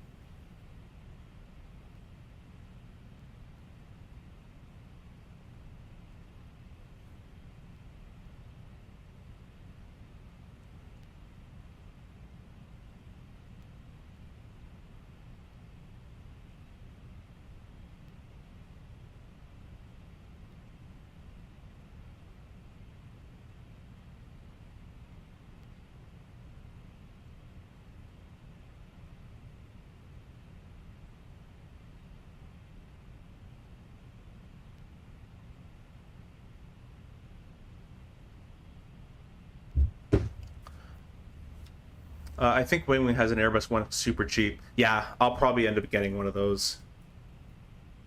We just became partnered with Winwing as well, so they might send one for me to review for you guys, and hopefully the tiller as well. The tiller will be very, very cool to see. I had a chance to check out the Winwing Cyber Taurus rudder and side stick, or F-18, F-16, whatever you want to call it, stick. That thing was awesome. The amount of force required to keep that thing in the air was amazing. It felt like a real plane to me. It felt actually harder than a real plane to me, but I've never obviously flown a Viper before. But the amount of force on that was awesome on the F-18 grip.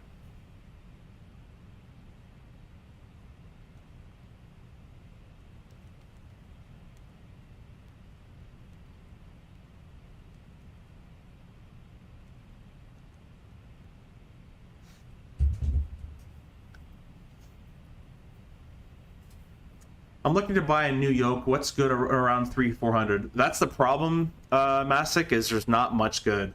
If you want an airliner style, unfortunately, the only one you're left with is the Pendulum Boeing TCA yoke.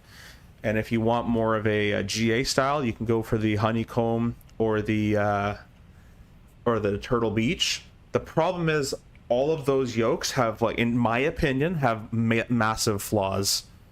The Honeycomb Alpha, the pitch is insanely heavy, whereas the roll is insanely loose. Makes absolutely no sense to an airplane. I didn't buy it solely because of that. For, you know, it just doesn't make sense to me. Turtle Beach, never tried. It's probably cheap, but I'm not sure. The Boeing TCO build quality is terrible. The plastic is awful. It's very loosey-goosey, even with an extra spring in there. But the pendulum feel is pretty cool. It's just too loosey-goosey. And those are all within that price range. So to me, unfortunately, you're kind of like between the worst looking Ferrari at this point. I know I'm being quite negative and I don't glaze things, but when you're paying $400 for something, I expect pretty good build quality and stuff. If you can save up another $400, I would say go buy. I would go buy a force feedback yoke from one of those companies like Simionic, Moza, or Simflight Elite. If you can save up for another $400. But if you want one right now, airliner style, TCA, GA style, probably the Honeycomb. It's kind of all you got.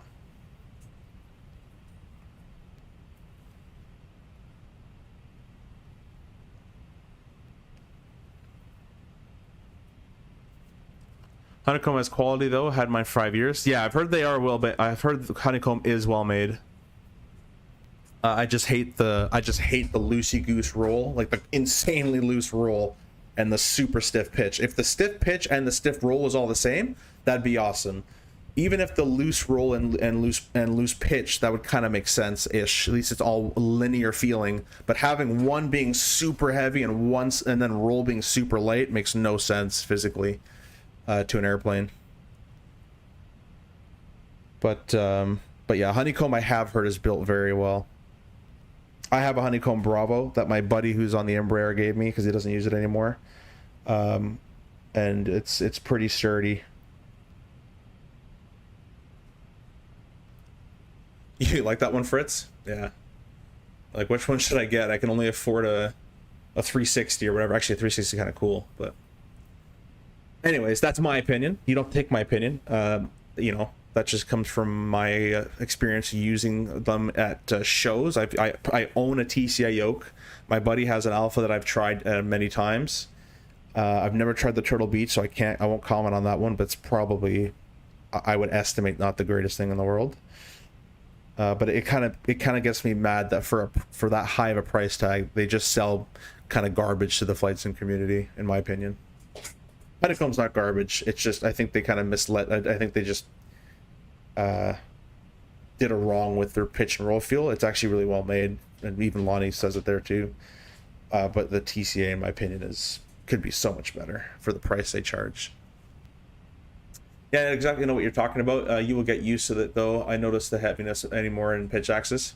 Yeah, I mean, I'm used to like the real planes, so when I go to a yoke, I want that feeling. I'm used to planes already, so to get used to a sim yoke, for me personally, I wouldn't enjoy it. That's why it's just from my opinion. But you know what I recommend is if you can go to a store somewhere that sells these things and try them out, or a buddy's house. I would do that before you buy it. Prime Day is coming up though, guys, so if you guys want to buy anything on Amazon Prime, July 8th is Prime Day for everybody.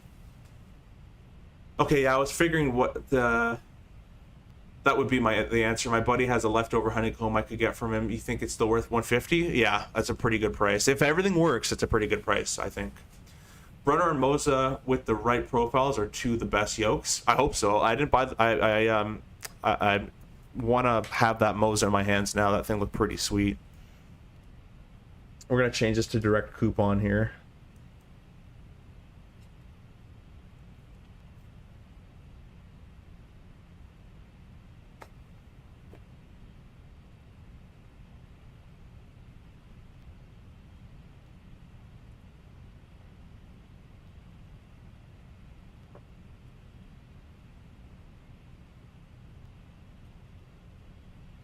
Let's go ahead and get the ATIS for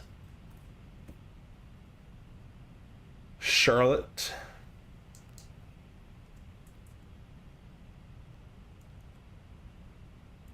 Click arrival ATIS, and we'll just go to receive messages.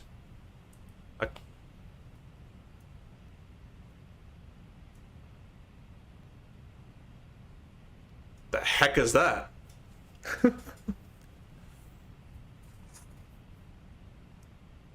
Shaytech makes an entry-level yoke pretty good at a price cheap plastic. Yeah, I mean, I would stay away from the Shaytech yoke, man. I had 3 of those things a long time ago. Again, if you're brand new to flight simulation, that's fine for you. But if you've had flight sim for a while and you want to treat yourself, I would say save some money and get yourself a force feedback yoke. From what I've tried at the Expo, those things are next levelly cool. That's just my opinion. But if you're brand new to flight sim, honestly, and you don't fly planes in real life, you have no experience, any yoke you choose is fine because you won't know the difference. And you won't have preconceived biases like I do. I feel that if you have never flown a real plane before, honeycomb and thrustmaster yoke would be fine, but once you start training, you kind of want more. Exactly. You can feel it in your instinct when you're flying a plane. You can feel it react through the yoke. You know, my wing's gonna lift right about now. Let me hold it down. You can feel it before it happens. In the flight sim world, just like in a driving game, you know, and even F1 racers have talked about this. Lewis Hamilton is famous for saying that he doesn't like simulators because he has to react on his eyes, visually seeing the car starting to lose grip, and then react to it. Whereas in real life, he feels it in his butt. The car's, you know, sliding out. It's the same thing, but all that feeling is through the yoke. For me, IFR wise, you're not supposed to feel where you're turning because that's a big no-no. So it's all through the yoke. And when I lose that feeling for a price tag that I think should have a bit better quality to it, that's where I get a little angry. Now, let's say the TCA and stuff didn't have force feedback, but they were like very high-grade plastic and had a nice tight feel to it. Then it'd be a different story. But for the price tag that the Boeing TCA yoke is at, the honeycombs I don't think they make anymore, and I think the honeycombs are actually pretty well priced. But for the price of the Boeing TCA yoke that they ask for and the quality you get from it, I think is outrageous and overpriced in my opinion. Yo, X4FS, welcome. How you doing, my friend? We're just having a bit of a friendly debate and talk about different yokes to buy in the 400 under price tag area.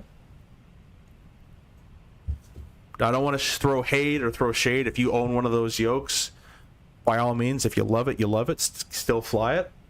They're just not my thing. I've used a Boeing TCA yoke for over a year.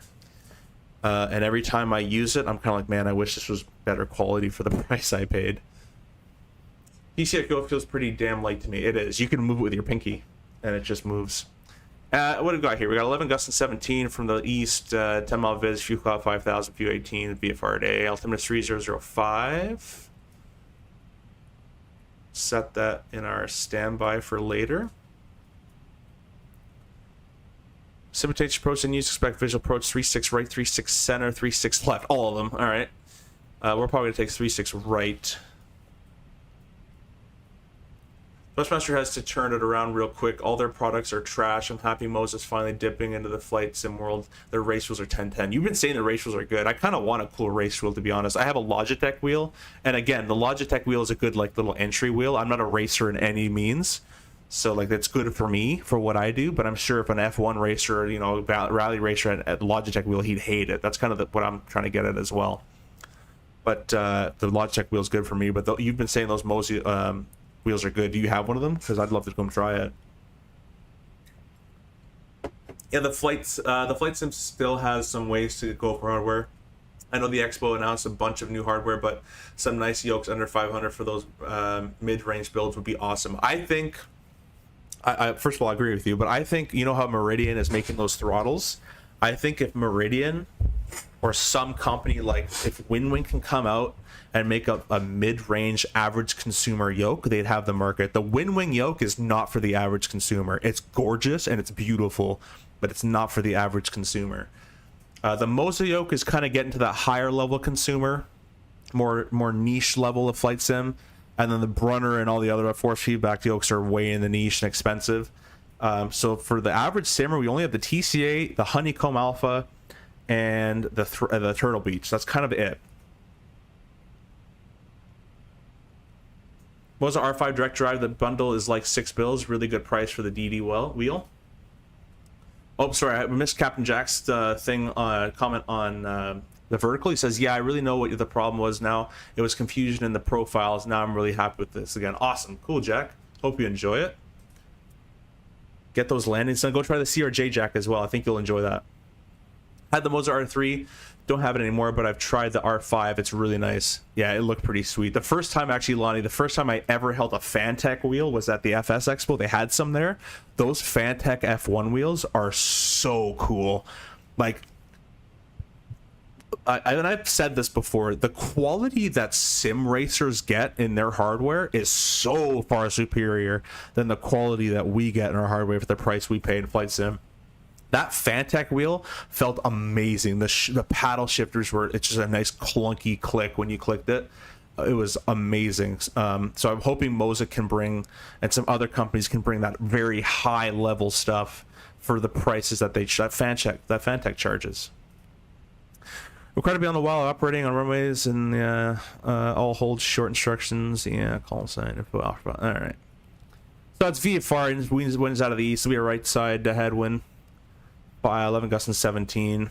By the way, guys, this is not a high wind. I see a lot of people saying that's a lot of wind. It's not really that much wind. Once you get to the airline, guys, you'll be seeing much higher winds on average than this. That's a pretty typical day of wind. As soon as it starts to get like 29, 25 gusts and 35, 29 gusting 40, those are like high winds that you have to be concerned about. But I see people calling like 8 knots of crosswind a lot. It's like, that's not a lot of crosswind, especially for a CRJ. I don't know what the Airbus, but the CRJ can take 35 knots of crosswind, just direct crosswind at a 90. Anyways, that's all good. Let's go ahead and go flight plan, KCLT arrival, and we're going to select runway 36 right. We'll take it on the ILS, and let's see what chart we're going to use that for. Navigraph. Can't you tighten the spring on the Boeing TCA? I don't believe so. I know you can add another spring and you can do custom springs, but that's only for the pitch. So you can go all the tightness you want on the pitch. The roll will still be loose. Unless you're very good at customizing stuff, maybe you can do it. Most is all about quality and realistic feel. You're gonna have a blast with that Moza yoke. Yo, Lonnie and Simple and Arian, when you guys, when that yoke comes in, I want you guys to come over. We're gonna have a blast. You need a minimum 200 hours for a CPL, right? Now, practically, you'll need more like 250 by the time you finish the ATPL. You need minimum 200 hours for a CPL. I know practically you'll need more like 250 by the time you finish the ATPL. For a CPL, to unlock a CPL in Canada, yeah, you need 100 of PIC and 200 total time. And by the time you're done the program area, you'll have roughly 250.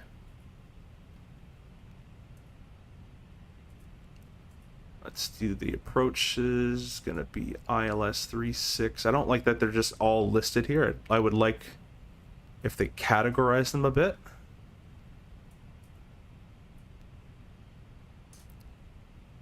ILS Loc 36 right. It's 1089. It's going to tune it for us by itself because it's an Airbus. Final approach is 003. The glide path check at Hayu 2500. MDA of 927. We can go ahead and do that. Let's just see real quick where. Let's take it in from HECAM just in case. Oh, but there's no ATC.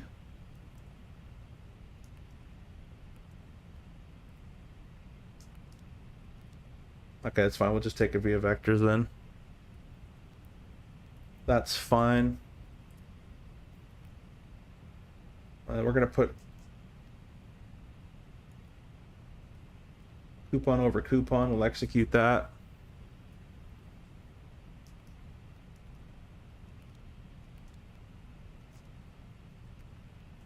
That all looks fine.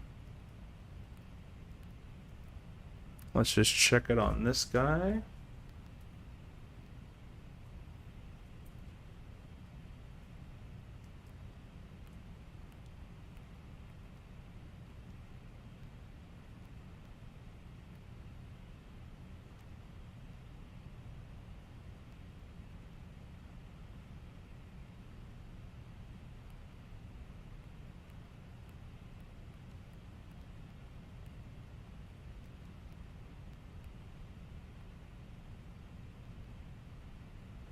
That should work out pretty good for us.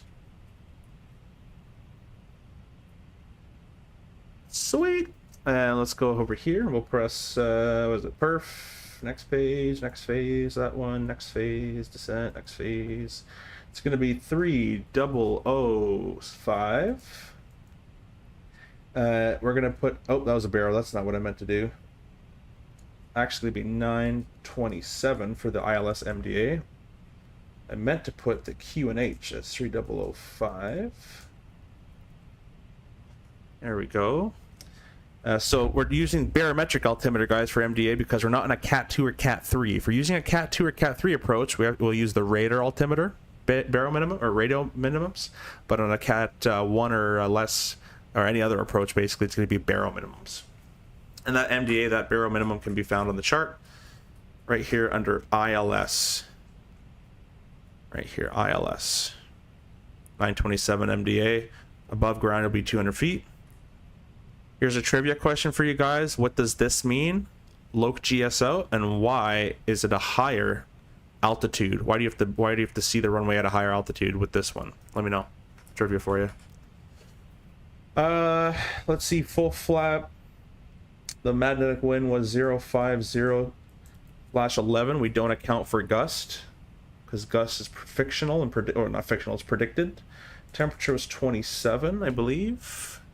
Let's go back and check that actually very quickly. Atsu AOC. Oh, that was the wrong one. Atsu receive messages. Why am I blind right now?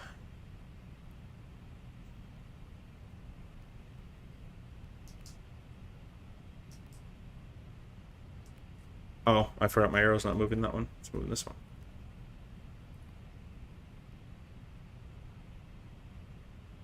Oh, I guess 30? Why is scattered 25 part of that? All right, well, it's 30 degrees. Pretty close to the 27 there, and we're all good to go. Moza has an F1 wheel as well. Big money, though. Moza is very comparable to Fantech, similar in price. Okay, that's pretty sweet to know. I honestly, I can't wait for this yoke to come out. We're going to go direct to Argyle, intercept that. Let's just start going a bit more towards my airport here. It's good, the beauties of being off Vatson. Most is all about quality and realistic feel. You're going to have blast. Read that one. You need minimum. Read that one. Yeah, I'm down to check out the Moza yoke. Make it Sunday, so I'm off. Sure. Fritz says no glide slope. Question mark face.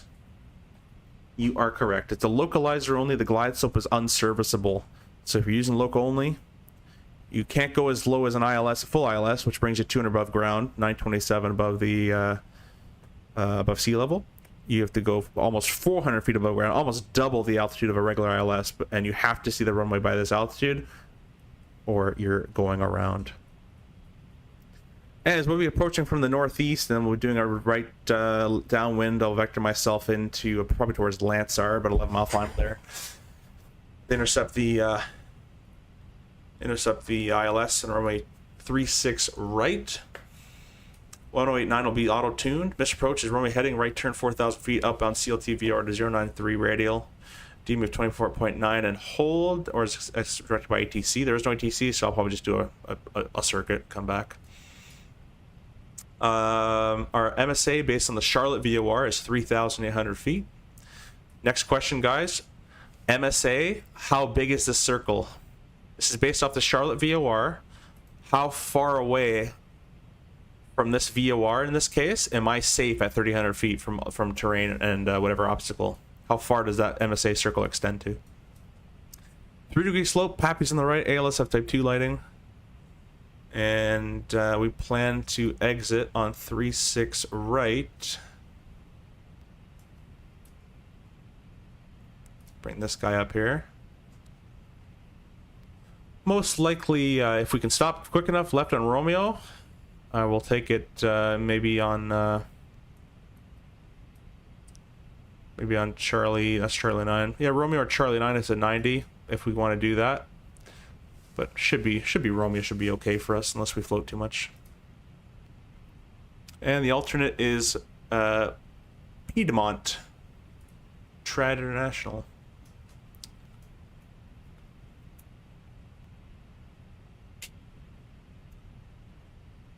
All right, because there's no ATC, I'm going to bug the lowest altitude on the star here, which is going to be looking like cat at 10,000. 10,210 knots at cat is what it wants, so it'll auto do that for us because it's an Airbus. I keep throwing shade. I'm sorry. We'll leave that there. Flight Sim Gaming, you're correct. 25 nautical miles, unless it says otherwise. But 25 is the correct answer. And in this case, it's from the Charlotte VOR. In some other cases, especially on the RNAV approaches, it'll be based off the runway itself, the runway threshold, because it's GPS position.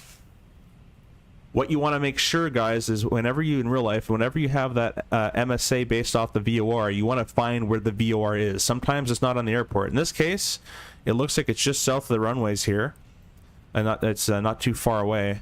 But like if you go to Montreal, is a good example. The airport's here, the VOR is like over there. So just keep an eye on that, guys. In real life, that can get you.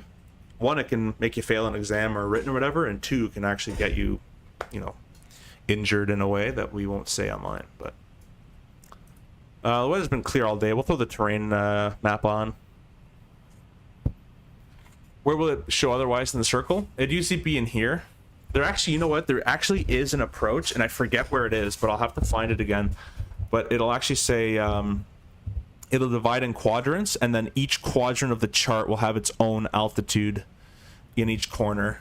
Let me see if I can find it here on Navigraph. And let's go through the airports I've been to. What's Columbus? It's one of those weird airports I don't go to often. What is Columbus? It's CBS? MS? I kind of forget what Columbus airport code was.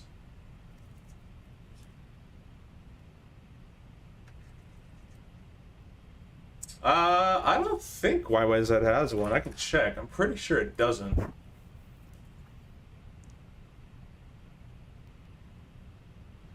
I'm pretty sure all the ones in Toronto, like these aren't, this is still 25 miles. It's just a different quadrant, but there's some approaches that have a further range. Oh, sorry. I know you guys can't see what I'm talking about actually. Oh, I guess I can't search it here either. I'll show you what I'm talking about in a second, but I'll just pull it up on Navigraph real quick. You should trigger a failure, might as well. We have a lab failure already and a laboratory fire fault, but I'm gonna keep things simple. If something wants to fail, it'll fail, but I ain't gonna make myself work harder if I don't have to. Ecam tells you what to do. Yeah, it's an Airbus. Do this, do that, do this. Yeah, Toronto has the quadrants of different altitudes, but there's some airports that actually have the quadrants of different altitudes, and they actually have different ranges that they affect it at as well.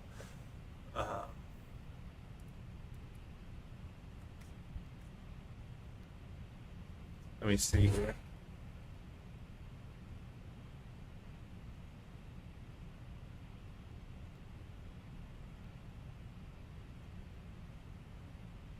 CMH.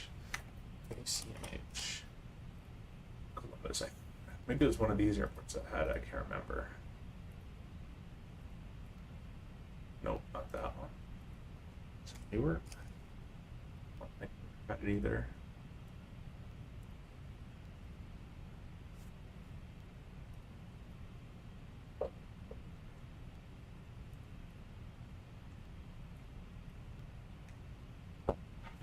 I forget the airport that had it, but I go to it sometimes. And it's actually based off of 30 miles instead of 25, and it'll tell you on the chart, but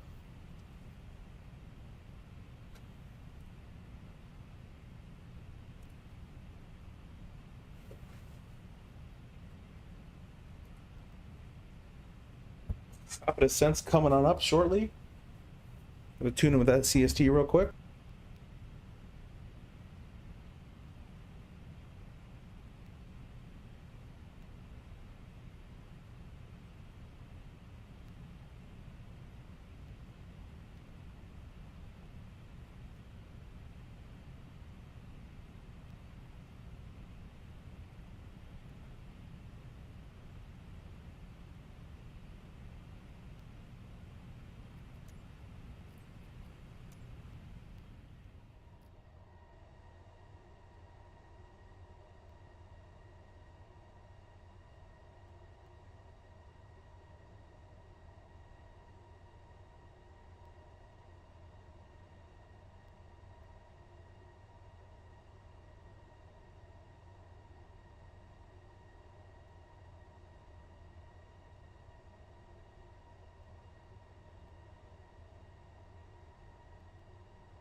Guys, be sure to go give CST and Mickey Mike a subscribe and view as well. They're currently live. We also get another subscriber. Appreciate that.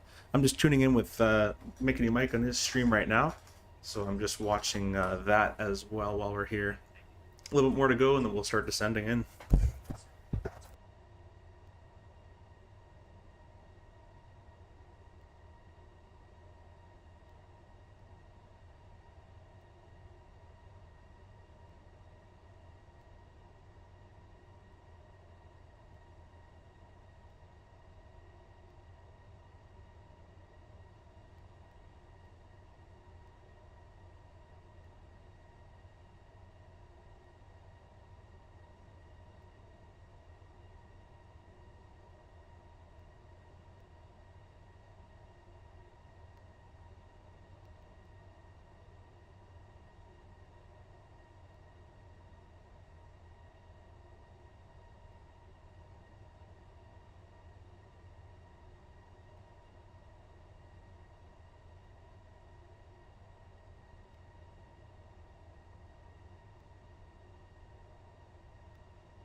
TJ says there's a JetBlue 321 and I can send you that works in 24.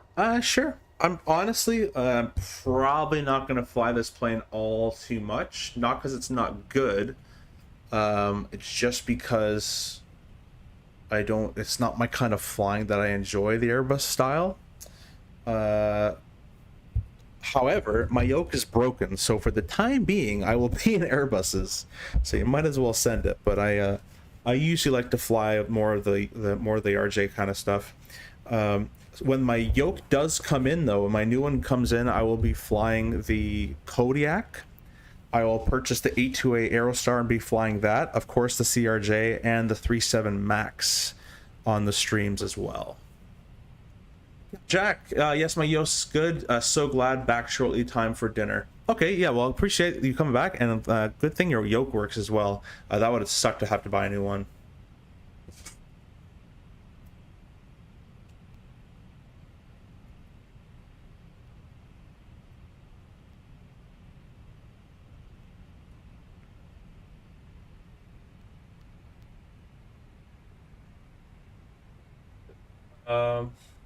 Did you say sent good delivery? Sweet, cool, thanks, man.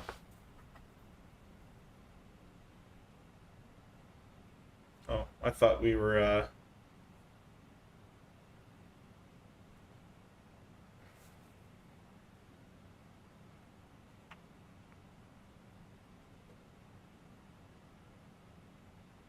I thought we were already past the descent point, but we weren't.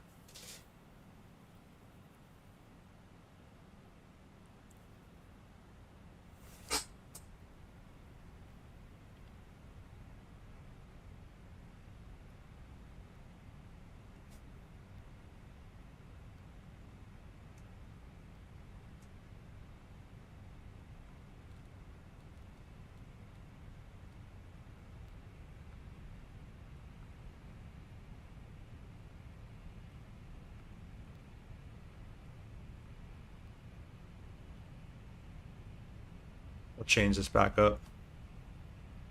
Wait for this dot to come back down towards us here. More Seer Jackson with Mickey Mike. Yeah, Mickey Mike is streaming the RJ right now.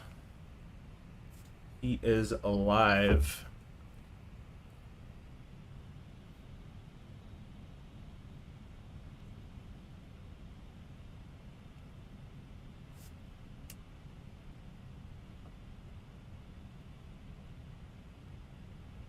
Top of Ascent's coming up here shortly. Data, you enjoying the Huey, my friend? Hope you're liking it a bit more. I think it'd be fun to get all of us in there doing Huey ops.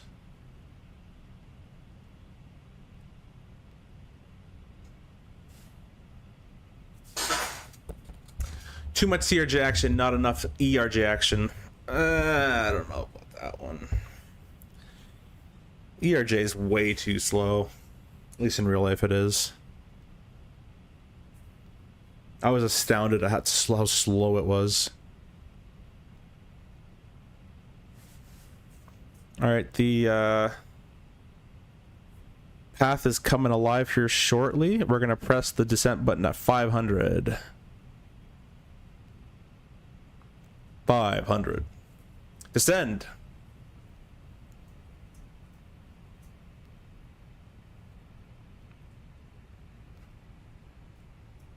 Manage speed, manage descend. I'm going to go to sleep. I want to try the Kiowa and the Chinook. The Chinook I don't own, but I will own it once more ground assets kind of get implemented in the game properly. But the Chinook does look really cool. E-jets are slow, very slow. In real life, JJ, they're very slow. The reason are they have the same engine as the CRJ, the CF34-8C5. But because they're, I guess the design of the airplane was the rudder was too small, the engines are derated quite a bit more than the CRJ's variant. Because if they lose one engine, they just don't have enough authority to counter it. So the ERJ 175 is crazy underpowered. Not crazy, but it's underpowered. They only climb out at like 250 knots in real life for efficiency and engine wear and tear and other factors in there as well. Whereas the RJ climbs at a minimum 280. We could do 320 knot climbs as well as usual too. So we're just blowing past an Embraer. It's not in Canada, Lonnie. That's just the airplane. It's not a rule. It's a manufacturer limitation. Yeah, the 195 is different. The 195 has the bigger engines and probably a different tail design on it. It's a completely different plane. We're talking about the 175.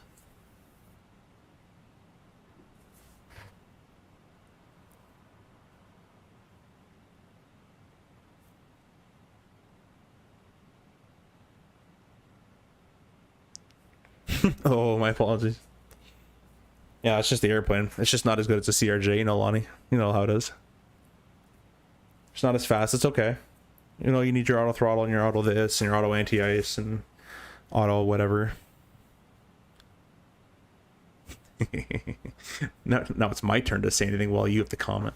Never been in a small one. Yeah, I've jump seated on an Embraer and I was chirping the captain the whole way.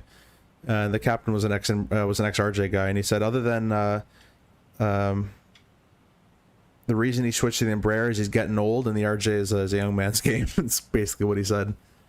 It's just the Embraer, he comes in with his coffee, has some leg room and some non-hitting headroom, and you know, presses a couple buttons and on his way. Probably worse than the 170, I'd imagine, Lonnie. I have no idea. 195 felt like a rocket. Yeah, I'm sure the 195 is a hell of a lot of power.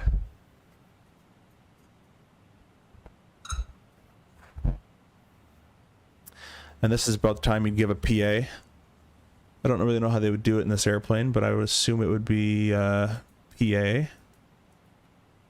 Maybe unclick that one. PA. Hold it.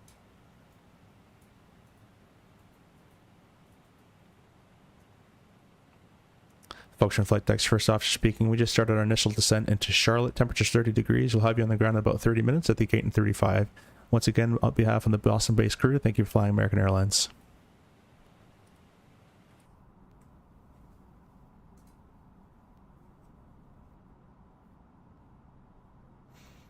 Probably the same, virtually the same aircraft. Yeah, I'd imagine it's probably the same. There's actually a way to do a PA in this airplane. CST did it on his channel. I don't know how to do it.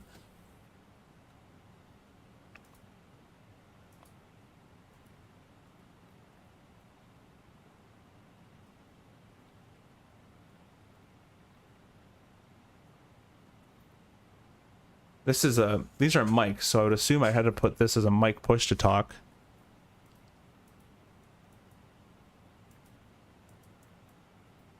I know how to do it in the RJ, obviously, but I don't know how to do this one.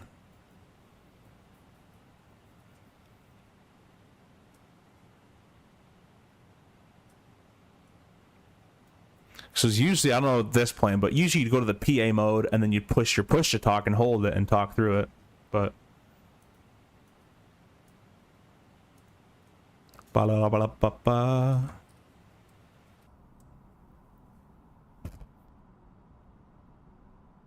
You've done that before, smooth operator. Smooth operator. A couple times. I've flown on a Porter 195 and the Austrian E195. In both flights, I noticed a bit of smoke and fume smell that made its way in the cabin, probably through the packs. Maybe it's it might be a coincidence, or it might just be the Embraer. I'm not sure. Some airplanes do that though. So jokes aside, that is actually the good thing about the CRJ as a comfort, as in if you thought of it as a business jet. The engines are up high, behind you. You don't hear them unless you're on startup. You don't really smell a lot of the stuff, and they're pretty quiet. It's a lot of air conditioning noise you hear on an RJ. Same probably with the MD-80s and all the other rear-mounted engine airplanes. Bottom up, you also have to make sure it's using the Windows default mic input.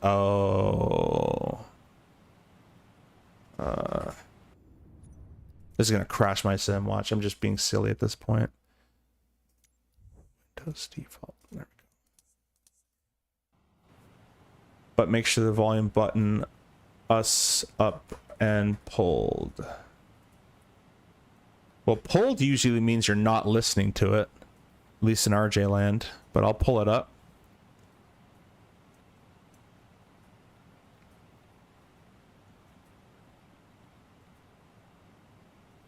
I don't know what you mean by bottom up, JJ.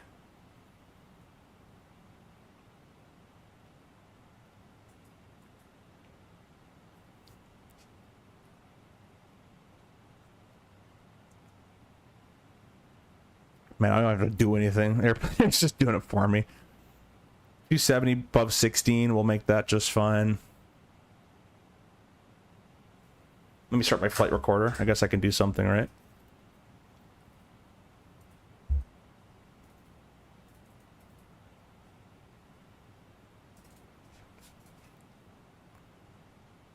You got it? Button needs to be pulled up. All right. And I just hold that. Up, up, up, up, up, up, up, up, up.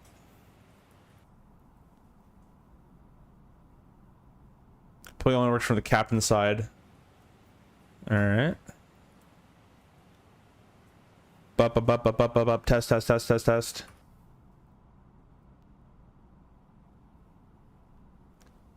Push the green light on the and talk. Then push green light on and talk. Yeah, I don't hear anything.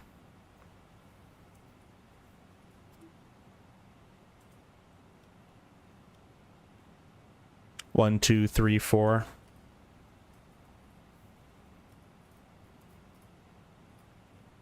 Oh, I messed up the test there. 1, 2, 3, 4.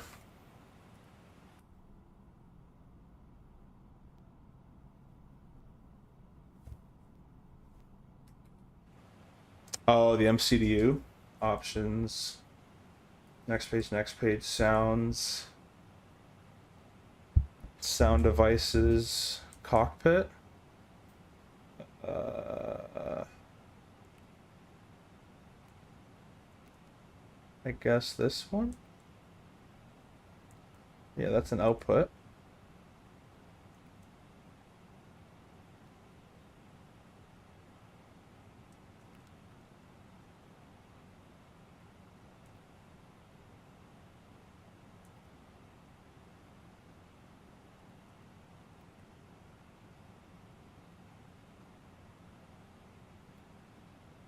Yeah, so then select default Windows mic. Oh, I think it was already set to that. Let me go over here. Sounds, sound devices, cockpit, default device, environments default. Everything is set to default.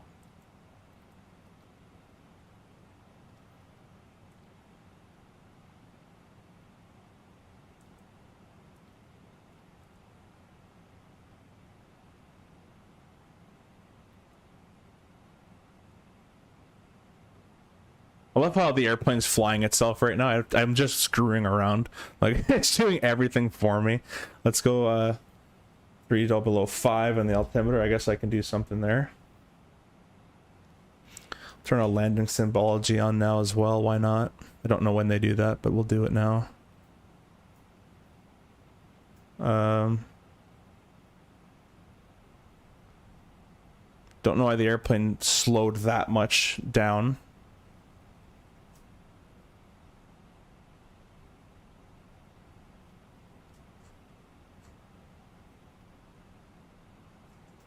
should I manually bug 250? It knows it's to be 250. It's just not doing it. 250. There we go. I guess I can do something. Set that to what you use to talk with. By the way, it's only the captain's side that works.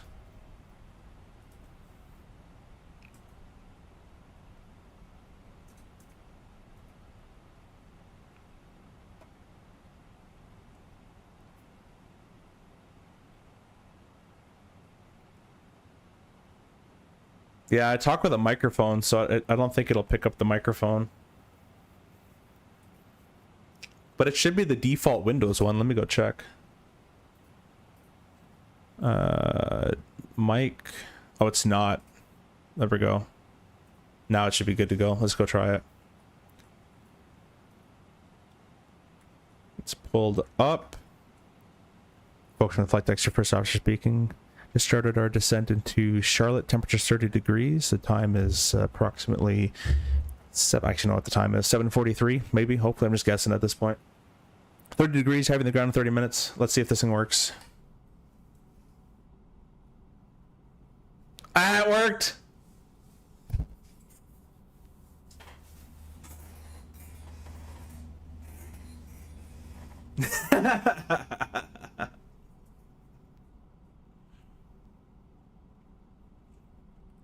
That's pretty cool. Let's go back here. It worked.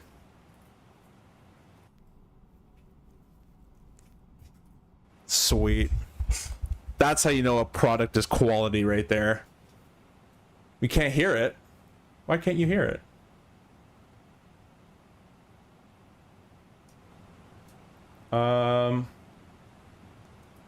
Let's do this.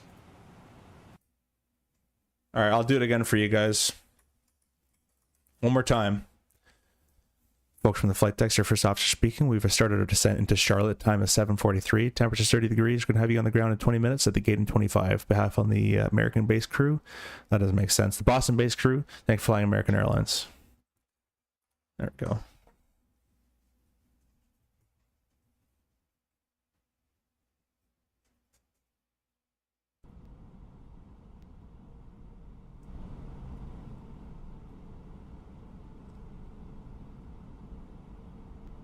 Hear it now?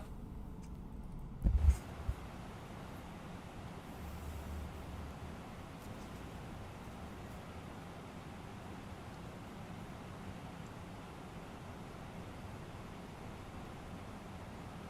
don't know why this airplane's flying the edge of stalling right now.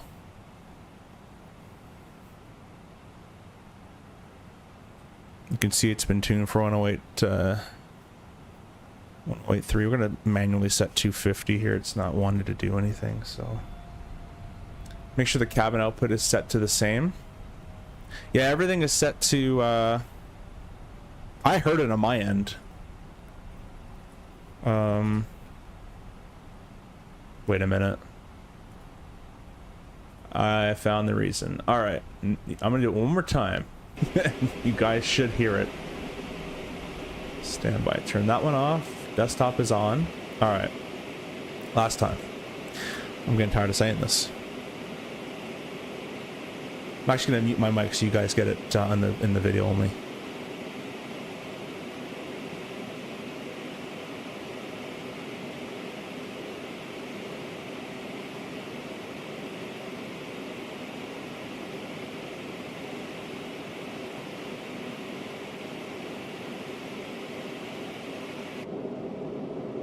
Folks from the flight deck, your first officer speaking. We started a descent into Charlotte, temperature 30 degrees, time of 7:40 p.m. I've been on the ground in 20 minutes in the gate 25. We thank you for choosing American Airlines on behalf of the Boston-based crew, and we'll hope to see you next time. It's loud? Sorry. Let me put that down a bit. I'll put it back to the game capture. There we go. I'll turn that off. You hear it now? Awesome. Perfect. Thanks, JJ. Appreciate that.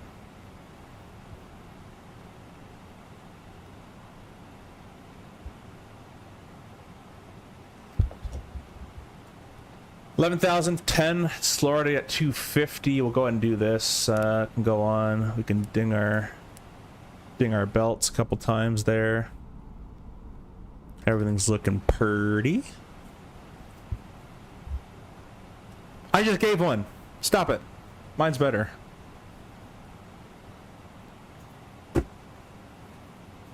Nobody listens to stuff. Everyone really has their headphones in.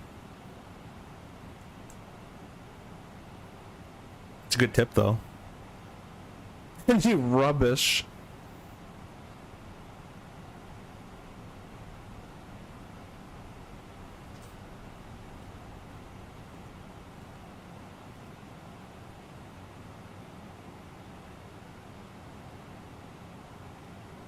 Okay, slowing 210, descending 9,000 feet, VS 1100. Should do 600 to be okay for that.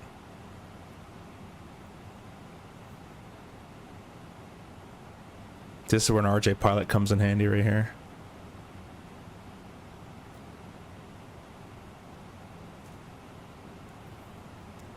Now that's realism. That sounds like pod. Now that's pod racing.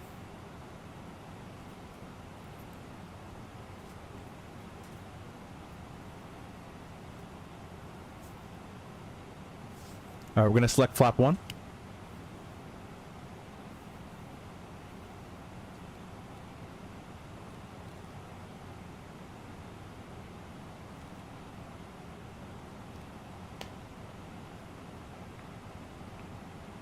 Nope. I don't know why if I bug it to if I bug it for managed speed, it speeds up. It's going into 250s. I need 210. The restriction's right there, 210 9,000. We're just gonna RJ it. We'll make it work. Sam, hello, welcome. Thank you for joining in. We're just gonna be on final shortly. Runway 36 right into Charlotte.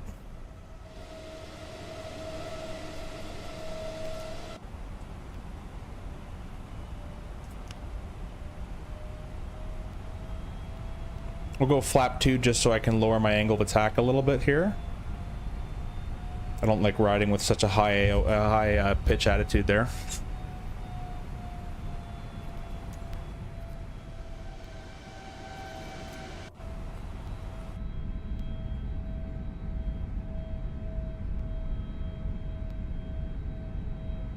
Put you guys in the landing mode on the vertical stream there.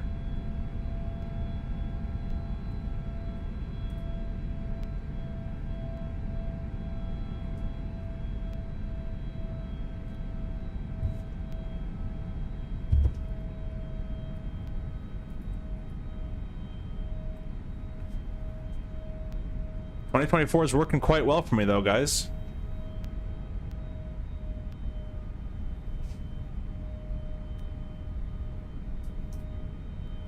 I'm thinking of the Phoenix 321 Neo. Will be better, honestly. I don't know, man. Sam, the Phoenix is not up to the level that the systems are in this Fslabs. A lot of people glaze Phoenix. Phoenix is awesome. They have great planes.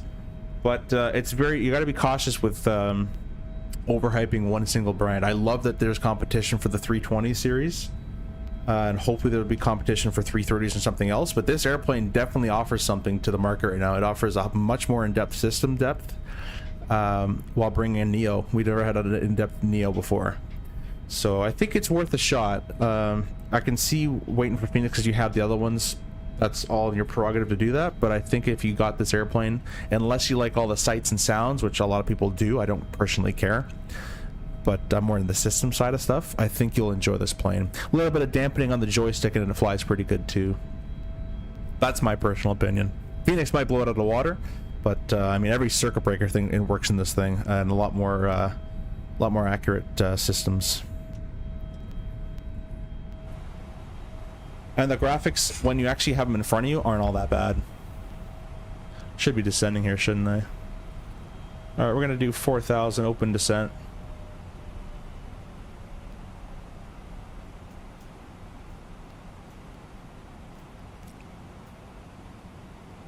Hey, C5, hey, SNI Aviation, thank you for joining. If Fslabs made a 330-900 Neo, I would probably consider it.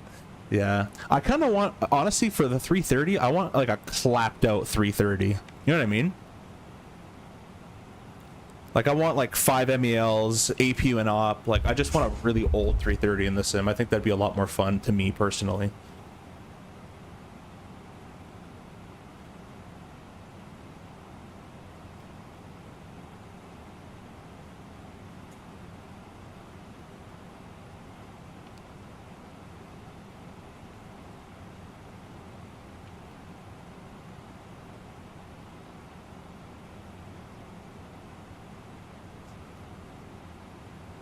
Yeah, we're gonna go heading mode. Let's say green needles, so that's not a thing here.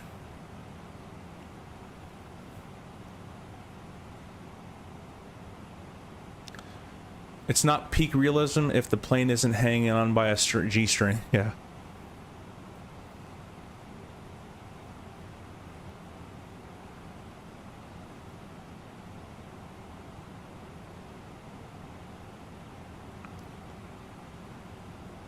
Alright, we're gonna close up this flight plan here, direct whatever that says, the intercept of, can't see what it says, 003. We'll insert that.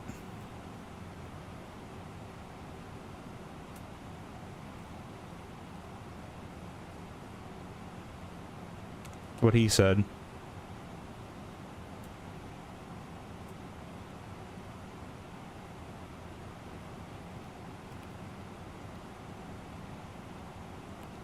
Meant to make that, I think, a radial out, actually.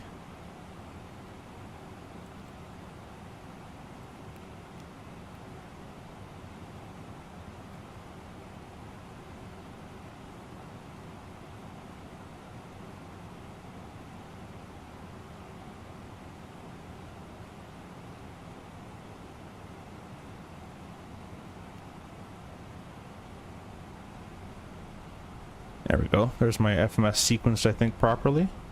No, that didn't work properly. Let's see. Clear. That. Cabin crew seats for landing, please. Alright, that's good enough.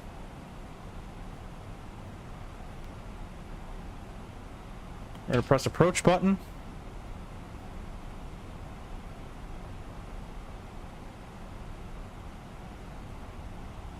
Lokestar.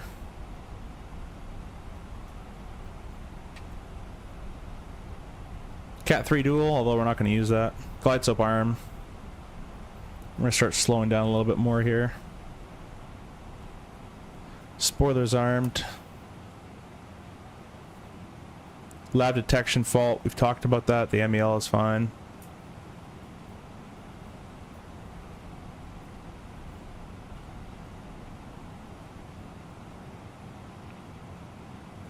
No need to activate approach, by the way, guys. As soon as you're on the ILS, it'll start to automatically activate the approach. Glide slope capture, gear down. Go flap 3.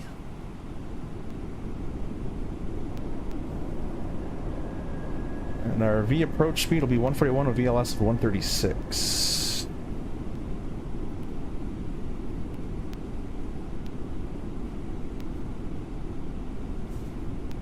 Excited to see more Jazz CRJ 900 ops. Yeah, man. I broke my yoke in last night's stream, so you won't be seeing RJ in a while until my Mosa yoke comes in that I purchased.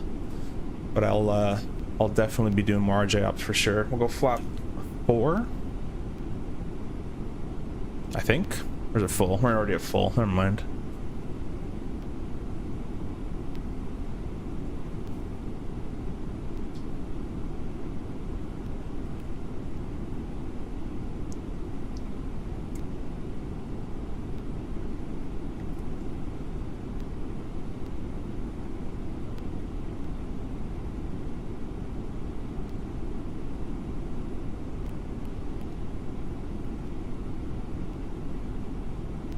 Check. Right altimeter alive.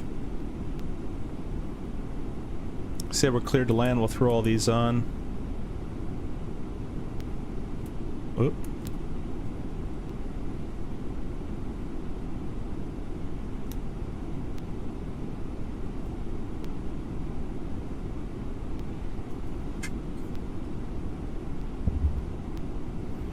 If you guys are in the channel as well and you have access to the butter emojis, feel free to use them if we get one of those.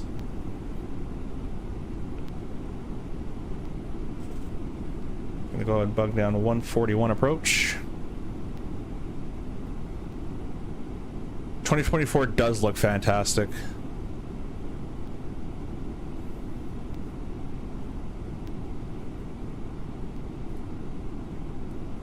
Flight attendants, please be seated for landing.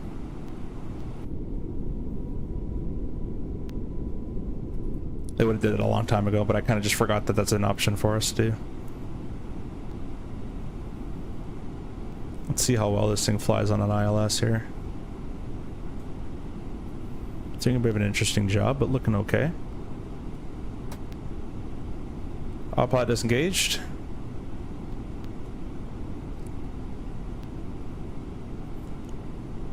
Gotta definitely adjust my roll as it's... Yeah, 1 second. Stand by, guys, I'm sorry. That roll is way too sensitive. No airplane flies like that. I think I already adjusted it, but I guess I didn't do it enough. Please load. Please load. Please load. Please load. Thank you. That takes way too long. Oh, I didn't. Wait, what? Oh, did it? It actually, yeah, okay. It didn't save my thing. That's why.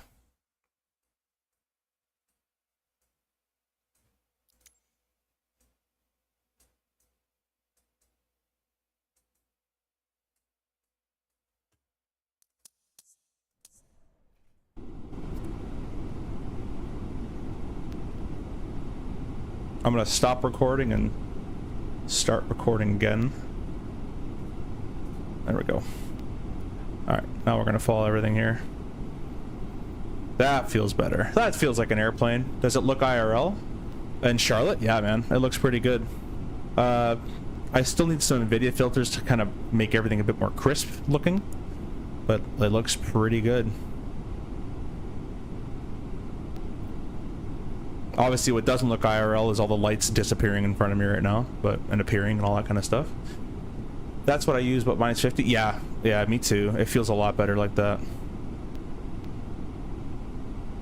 And we're going to have a crosswind from the right-hand side, so we'll account for that. I believe in the 320 series, or all the Airbus series, you don't actually need to add in rudder. At least very minimal rudder. I'm probably going to do it out of habit anyways, guys. Because that's on the plane I fly, that's what we do, but... we'll see how it goes. City lights in 24 look noticeably better than 2024. Oh yeah, 100%. For sure, I agree. The flight director does not agree with the raw data ILS a little bit. It's kind of, it's telling me to almost level off, or go 2 nose up. We're visual with the pappies anyways here. You don't till nose down? Okay, interesting. Yeah, that's completely different than my airplane. See how I'm staying on the flight directors, but they're guiding me low? That doesn't happen in real life. Flight directors are there to direct you onto the glide slope and the localizer if made properly, which it is as we had land in there. So I'll probably just visually do it, and I'm going to cancel flight director. Don't need those anymore. I'll just visually maneuver onto the pappies here.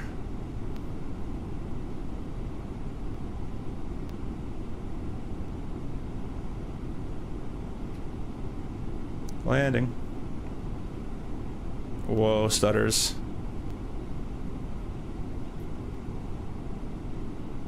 Whoa, stutters. Whoa, stutters. Whoa, stutters.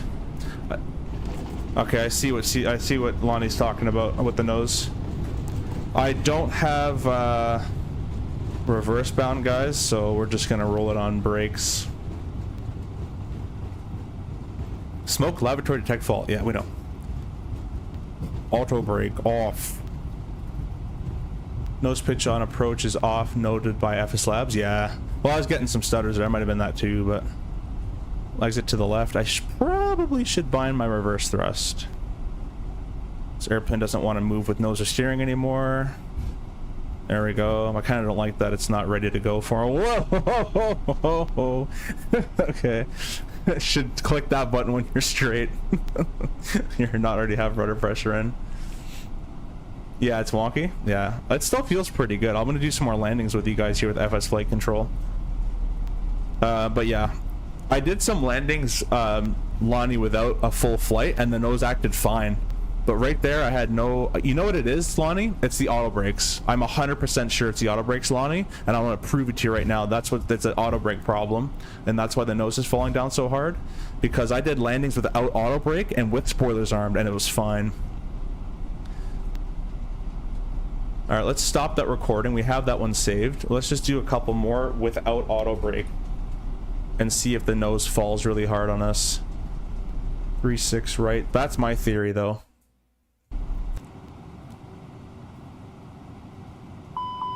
It's gonna honk at me a bunch of times. Oh, okay, well, you shouldn't have spawned me at freaking 0 knots.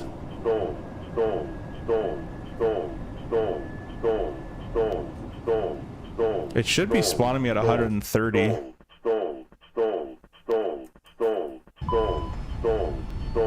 That didn't look good. 1 second. Yeah. Alright, now we're frozen.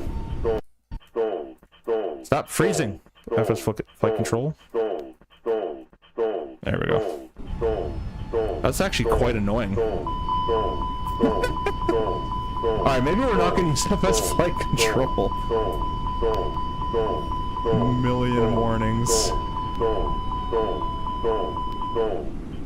Alright, we're getting a couple of them away here. Now let's see if I could just spawn on final again and have it just work. I'm not stalling. Alright, now I'm stalling almost. Okay, disregard the stall.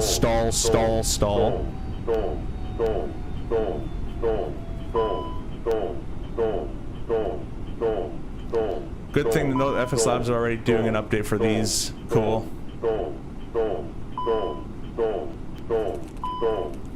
I got it. We're not stalled.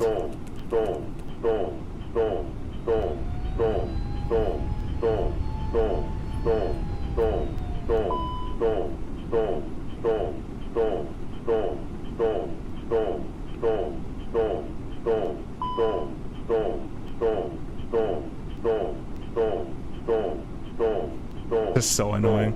Okay, this is auto brakes off, ground spoilers armed, okay? Auto brakes off, ground spoilers armed. I suspect the nose won't drop like a rock this time. I think the auto brakes is what does it. That's my prediction. There's another airplane that had that problem as well. Yeah, we're clearly stalled, right?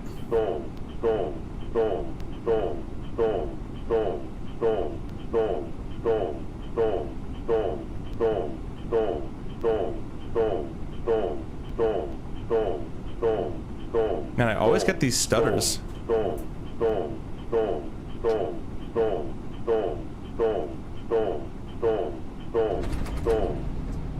Okay, no, it still did it. Never mind. Alright, well that's lagging crazy. Let's just play replay and watch this thing.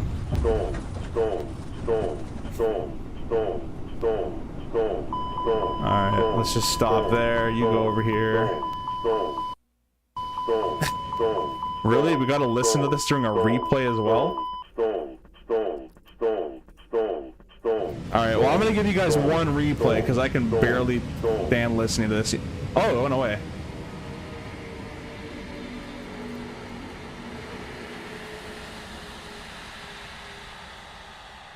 Your new ringtone? iFly had the same. That's what it was. Yes. Yeah, it was the iFly. Yeah. Let's go ahead and do this. I'll give you some replays.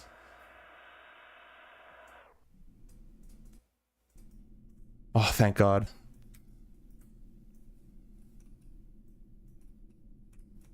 Wait, I'm too far away.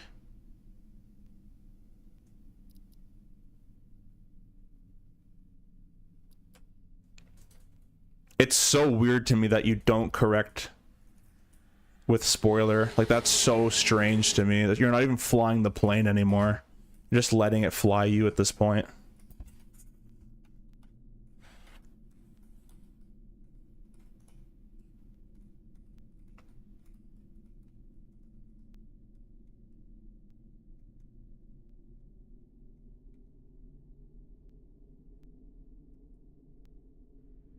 A little bit of a floaty. All right, let's try something. I'm gonna back up over here. All right, it's still going off. But we're gonna try this time with no spoilers and no auto brakes. All right, guys.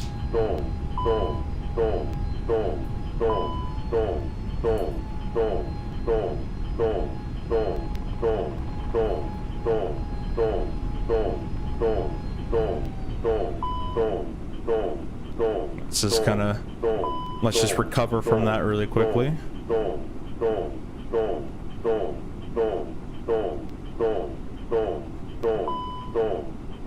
I got it, buddy.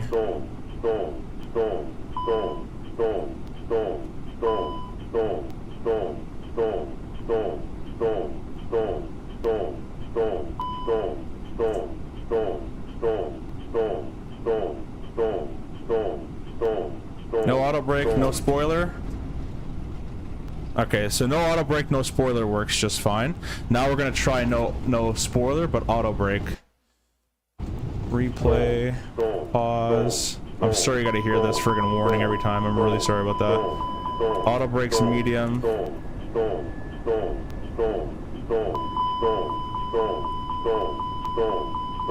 All manual thrust, everything's manual.